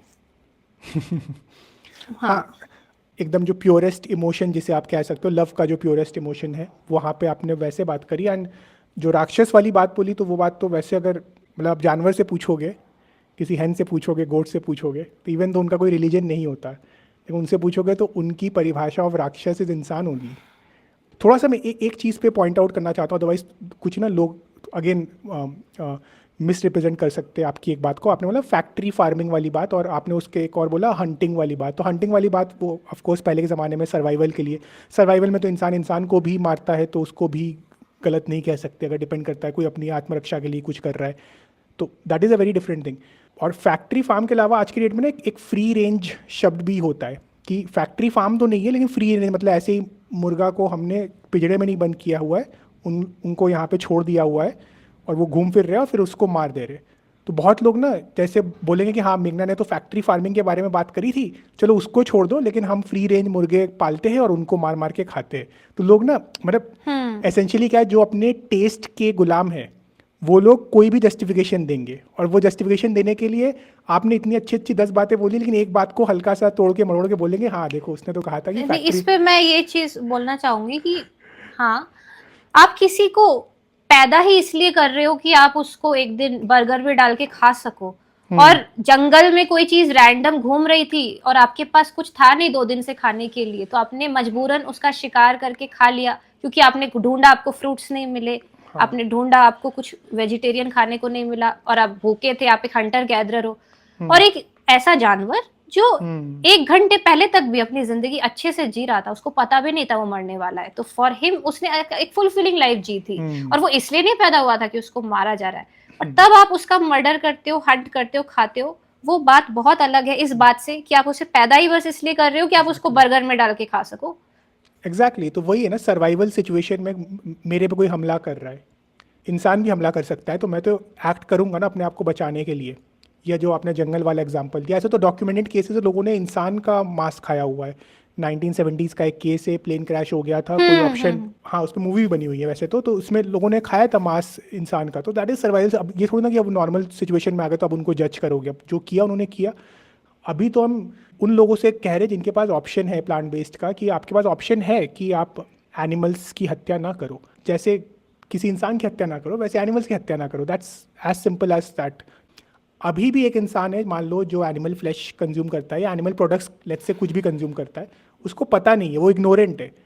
अब उसके साथ सारी बातचीत हो जाती है, सारे तर्क वितर्क हो जाते हैं, उसके पास कोई लॉजिकल रीज़न नहीं है, उसके बावजूद भी अगर वो एनिमल प्रोडक्ट्स कंज्यूम कर रहा है जिसके लिए एनिमल्स की हत्या हो रही है, उनको इतने ख़राब कंडीशन में रखा जा रहा है, उनके अधिकारों का उल्लंघन हो रहा है, तब that is pure display of dominion, जिसको आप प्रिविलेज कह लोगे, कि आपके पास वो क्षमता है कि एनिमल्स आपसे वापस लड़ाई नहीं कर सकता है। Because of how the nature is created, हमारे पास एक शक्ति है ओवर दिस हैन या ओवर दिस गोट या काऊ या बफेलो, तो इसके लिए हम अपनी शक्ति उसके ऊपर, मतलब अपने आप को उसके ऊपर फोर्स कर रहे हैं। कुछ लेखक है कैरल एडम्स जिन्होंने, जो फेमिनिज्म के ऊपर भी बात करती है और वीगनिज्म के ऊपर बात करती है, तो वो इन दोनों की सिमिलैरिटीज दिखाती है कि एक पुरुष एक महिला से, because of how the nature has created the physical body, एक एडवांटेज होता है in terms of body strength, right.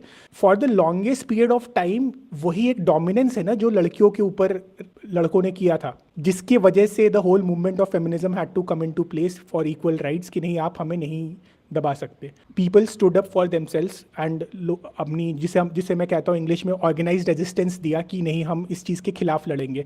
जो इंडियन फ्रीडम फाइटर्स थे उन्होंने they offered an organized resistance, कि नहीं हम ये शोषण अब नहीं झेलेंगे।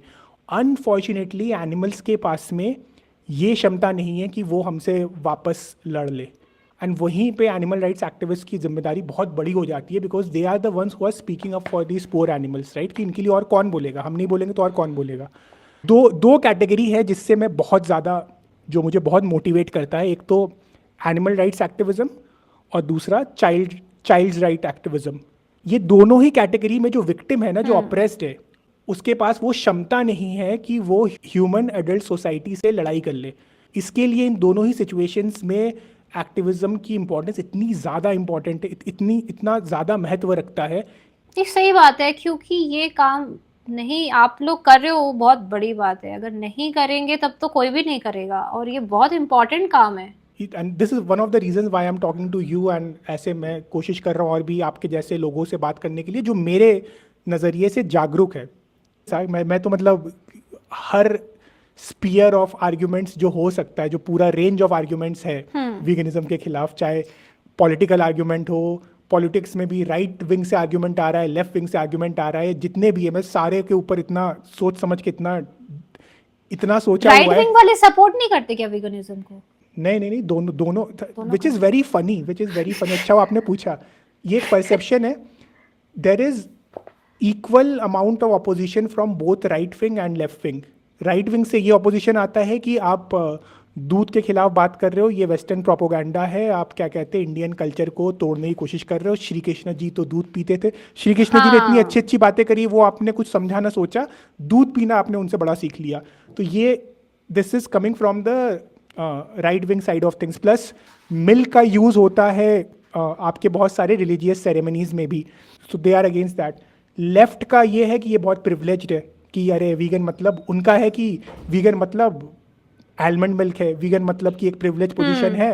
एक ये आर्ग्यूमेंट होता है उनका, और एक ये होता है कि कास्टिज्म में जैसे प्योर वेजिटेरियन एक कास्टिज्म का हिस्सा था, एक टूल था कास्टिज्म को और फर्दर प्रोपोगेट करने के लिए। प्योर वेजिटेरियन की जो प्योर वेजिटेरियन है वो क्या कहते हैं प्रिविलेज कास्ट से आ रहे हैं, और उसके आधार पे फूड पॉलिटिक्स के आधार पे अंडर प्रिविलेज कास्ट को दबा रहे, विच इज़ एक्चुअली ट्रू। ऐसा हुआ है, ऐसे मतलब ट्रू इन द सेंस कि ऐसे बहुत सारे डॉक्यूमेंटेड केसेस है, ऐसा हुआ है, नो डाउट अबाउट इट।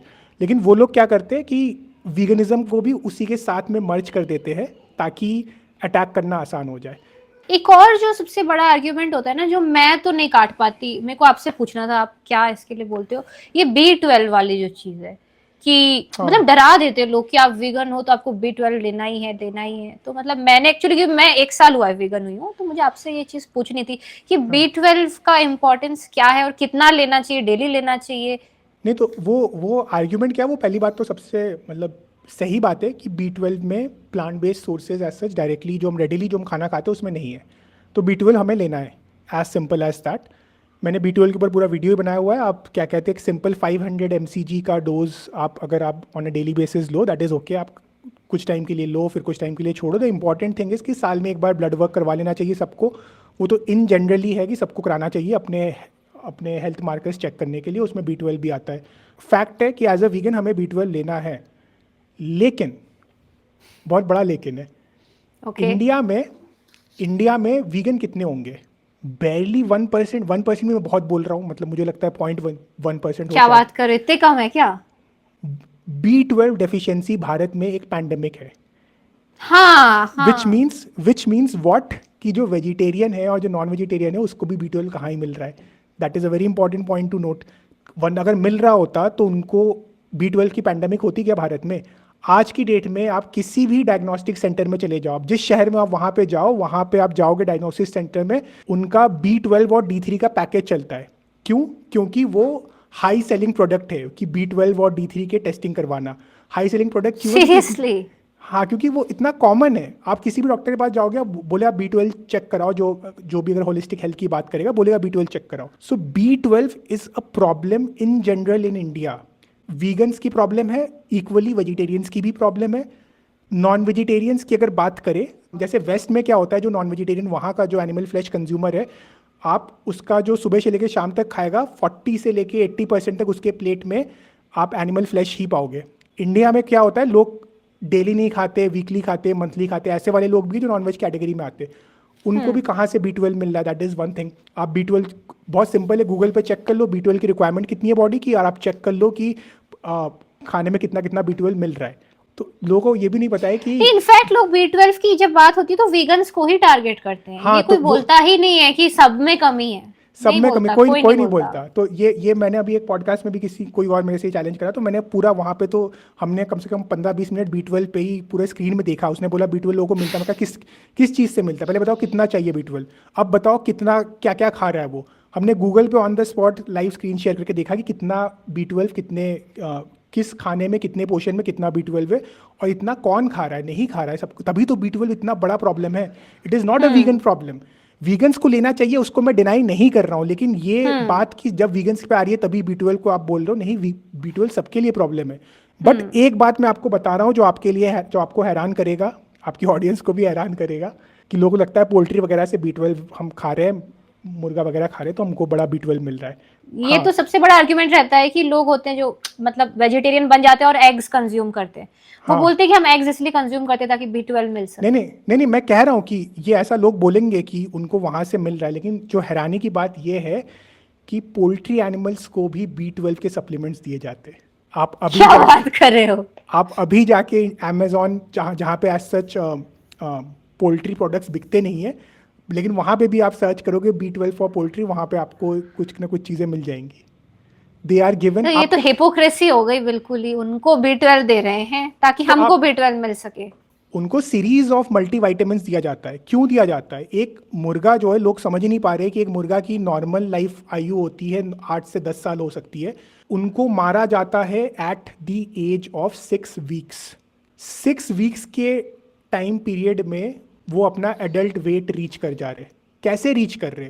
कोई नेचुरली तो उनकी बॉडी ऐसी बनी ही नहीं है ना कि इतना जल्दी इतना वेट पुट ऑन कर ले। ह्यूमन की आयु में इस सेम चीज़ को मैप करूं तो मुझे अभी एग्जैक्ट नंबर्स नहीं याद है, बट कुछ इस तरीके से था कि 1 या 2 साल का बच्चा जिसका वेट 70-80 kg हो गया बाप रे। है, इक्वलेंट टू दैट मच, अगर उनके पूरे लाइफ आयु को आप मतलब मैप। क्राइम कर रहे हो एनिमल्स के साथ सीधा सीधा फिर तो। हाँ, which is one of the reasons Y, ये भी सुन के शायद आपको, अगर आपको नहीं पता होगा तो बहुत शॉक होगा, कि पोल्ट्री एनिमल्स बिकॉज इतने कम एज में इतना मास ये लोग पुट ऑन कर लेते हैं, मास पुट ऑन कर लिया है, बोन डेंसिटी इतनी तेज इतनी हाई नहीं है कि उतना वेट झेल सके।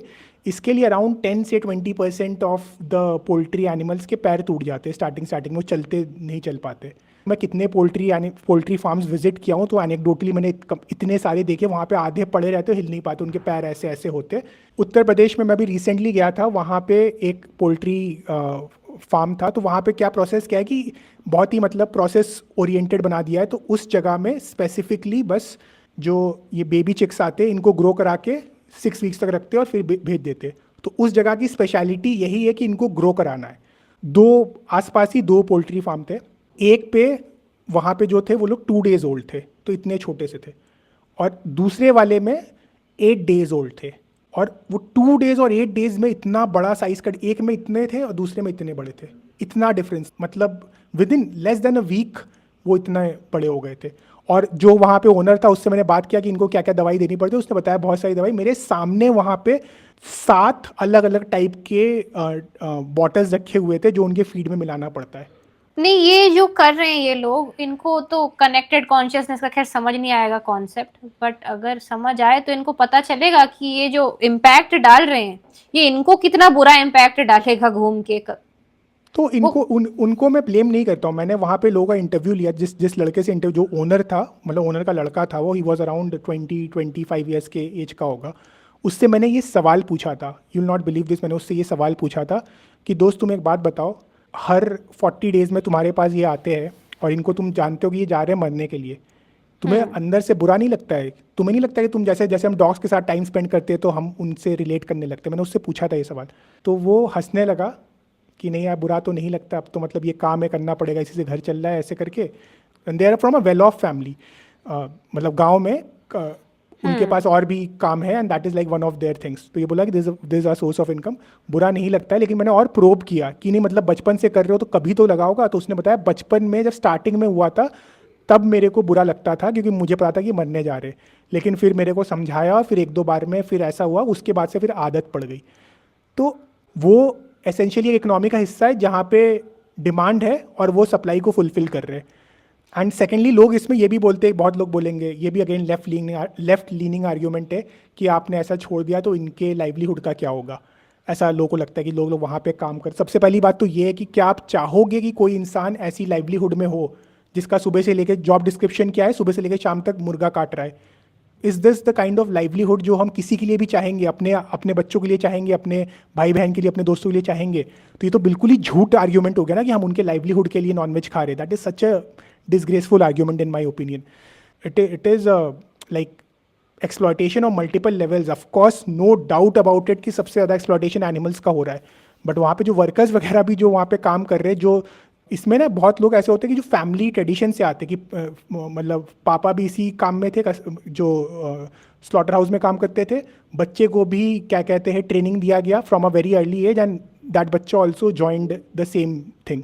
हम आज सोचते हैं एडोल्फ हिटलर के बारे में कि इतिहास का सबसे खराब इंसान होगा जिसने ह्यूमंस के लिए गैस चेम्बर बनाया, while we have done something similar of much much much more magnitude for these animals.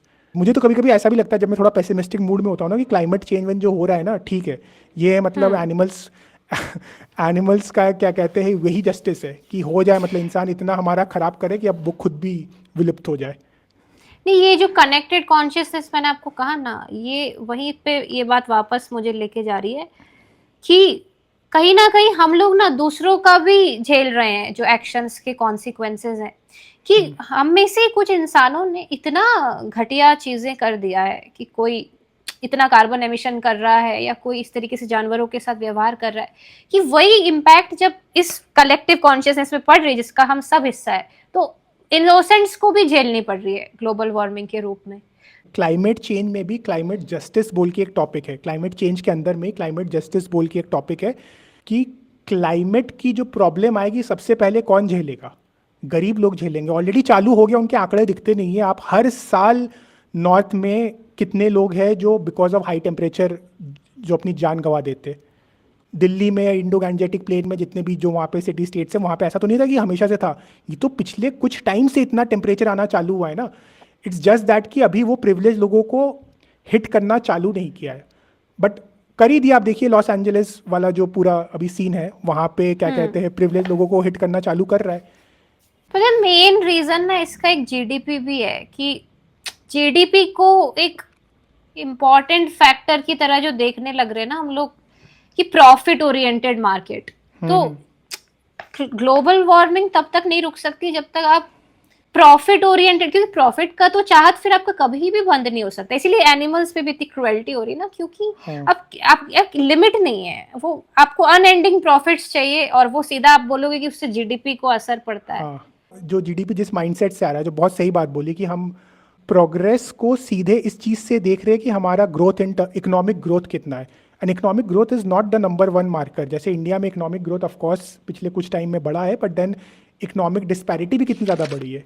Economic growth में कैसा एक साइड में बिलियनियर्स निकल रहे, तो एक साइड में इतने गरीब लोग भी है जो सबसे पहले क्लाइमेट को झेलेंगे, और वो वाली जो मानसिकता है कि हमें एकदम ही प्योर मतलब अब्यूजिव कैपिटलिज्म की तरफ जाना है, which is a huge problem. And I think you are very right in that sense कि ग्रोथ के पैरामीटर्स और भी होने चाहिए। मैं नहीं कह रहा कि इकोनॉमिक पैरामीटर बिल्कुल ही नहीं होना चाहिए, इकोनॉमिक भी एक पैरामीटर होना चाहिए, बट और भी बहुत सारी चीज़ें, हैप्पीनेस कोशेंट भी एक ग्रोथ का पैरामीटर होना चाहिए। पॉल्यूशन बात ही नहीं कर रहे, उसके ऊपर हम क्या कहते हैं, हम क्या और हालत कर जीडीपी रखे एक कंपीटिंग फैक्टर क्यों बने कंट्रीज के बीच में, कि जिस कंट्री की जीडीपी हाई है उसको ज्यादा अधिकार है आईएमएफ के ऊपर डिसीजंस लेने के, कि है ना, वो किसको रिसोर्सेज ग्रांट करेगा।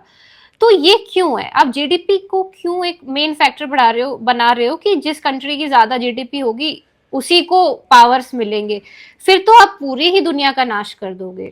तो वो सोच कहाँ से आ रहा है? वो सोच ऐसा नहीं कंट्री लेवल पे, वो हमारे समाज में, हमारे बीच में भी तो वही सोच है ना। आज भी क्या कहते हैं, पेरेंट्स से बात होती है कि मेरा लड़का इतना कमा रहा है, उसने अभी क्या कहते हैं दिल्ली में 2 BHK घर ले लिया है, आपके लड़के ने क्या किया है, कौन सी गाड़ी। मेरे घर वाले आज तक मतलब अब तो उन्होंने खैर पूछना छोड़ दिया है, तो मेरे बोलते कि तुम्हारे एज में तो सब लोग गाड़ी ले रहे हो, तुम नहीं ले रहे हो। वो क्यों पूछ रहे हो? क्योंकि वो माइंडसेट क्या है, जो आपने कंपैरिजन, जीडीपी कंपैरिजन वाली बात बोली, दैट स्टेटस, क्यों सक्सेस को हमने इससे माप लिया है ना, इन बाहर की एक्सटर्नल चीज़ों से।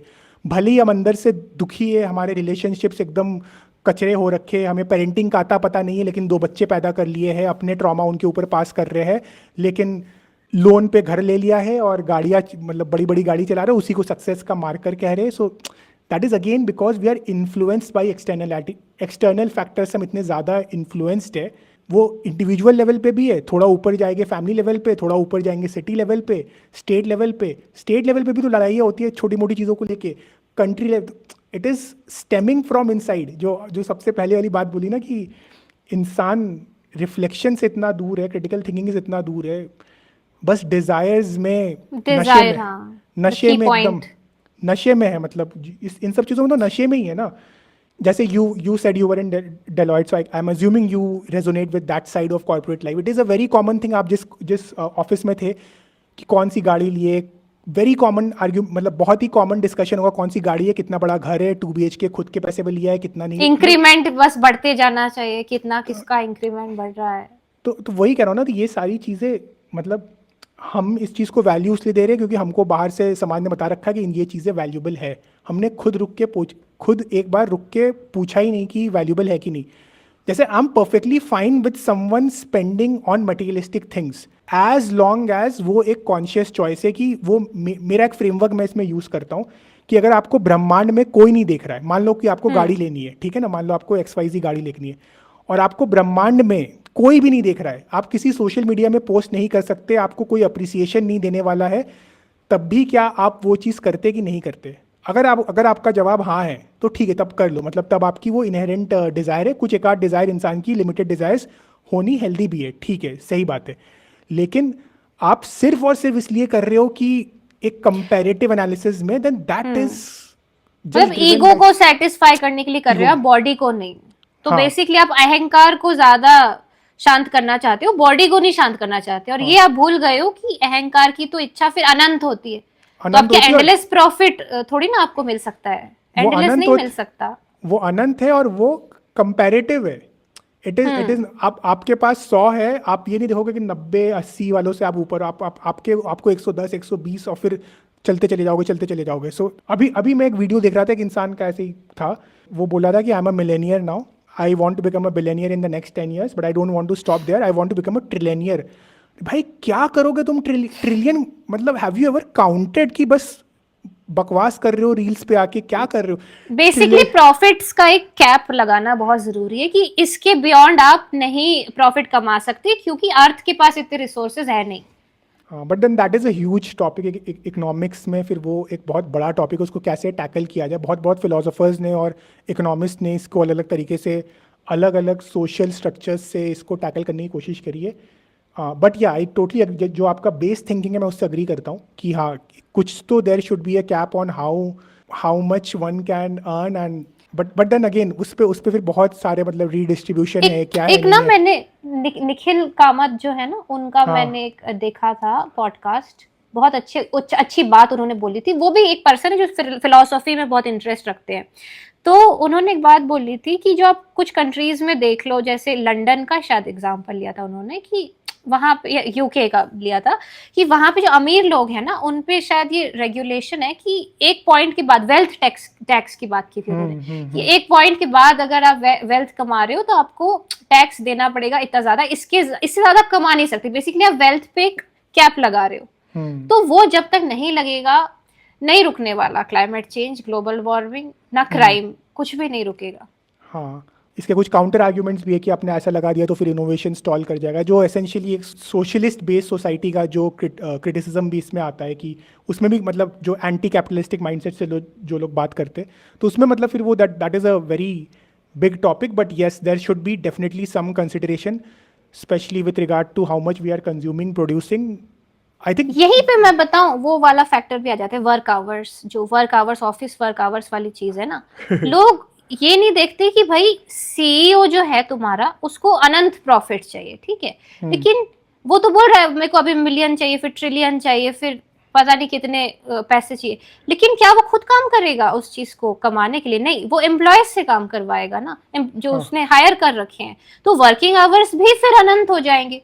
तो एक्चुअली में अगर स्टेबल आप स्टेट देखें, जो एक स्टेबल चीज है जिसमें एक इंसान दुखी नहीं रहेगा, खुशी रहेगा, मतलब नॉर्मल आनंद की स्टेट में रहेगा, जब वो एक लिमिटेड वर्क आवर्स में काम करेगा। तो मतलब इंसान को भी कोई ऐसा नहीं कि उसको बहुत काम करना या बहुत प्रॉफिट चाहिए, पर उनके दिमाग में ये माइंडसेट वो कुछ चंद अमीर लोग डाल रहे हैं, जो कुछ ज्यादा ही वेल्थ कमाना चाहते हैं, मुट्ठी भर अमीर लोग। पर आप मेजॉरिटी ऑफ ऑडियंस को देखें तो वो ना ही बहुत ज्यादा वर्किंग आवर्स में इंटरेस्टेड है, वो एक मिनिमल लाइफ ही चाहते हैं, कोई नहीं चाहता। पर वो ये मुट्ठी भर जो कुछ पागल लोग हैं ना, जिनको अनंत प्रॉफिट चाहिए, उन पे एक्चुअली वेल्थ टैक्स लगाना चाहिए।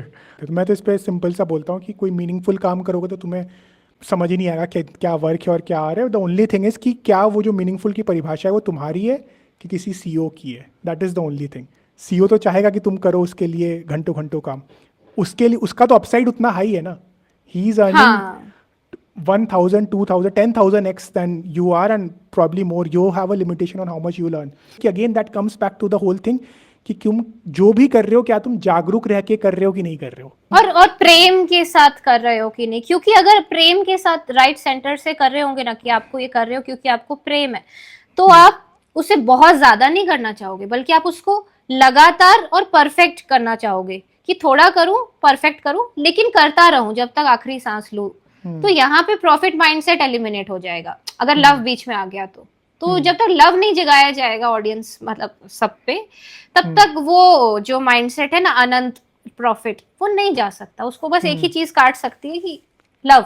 और जिससे आपको प्यार होता है ना, आप ऐसे काम को बहुत ज्यादा करके खराब नहीं करना चाहते। आप चाहते हो मैं भले ही दिन में 2 घंटे करूं, लेकिन इतना प्यारा करूं कि सब पे उसका असर जाए।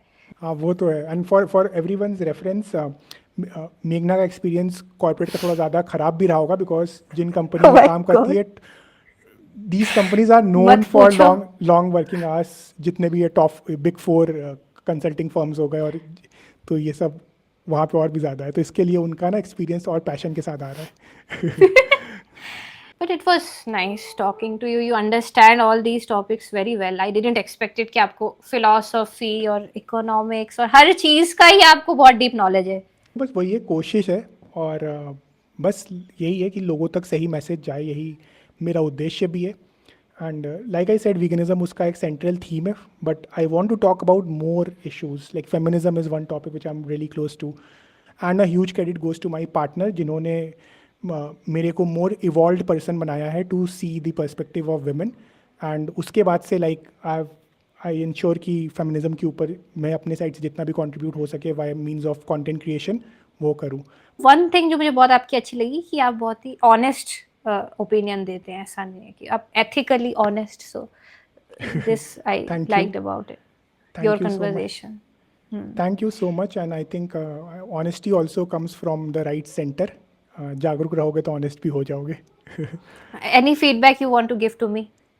No, I think this was a very nice conversation. Thank you so much for having this conversation. And मैं पुणे भी आता रहता हूँ. If ever I come to Pune in near future, we can also connect and have an Yeah, definitely. offline conversation करेंगे, तो थोड़े glitches से थोड़ा सा वो रहता है, तो सही हाँ. रहता है. So we'll हाँ. do a discussion there.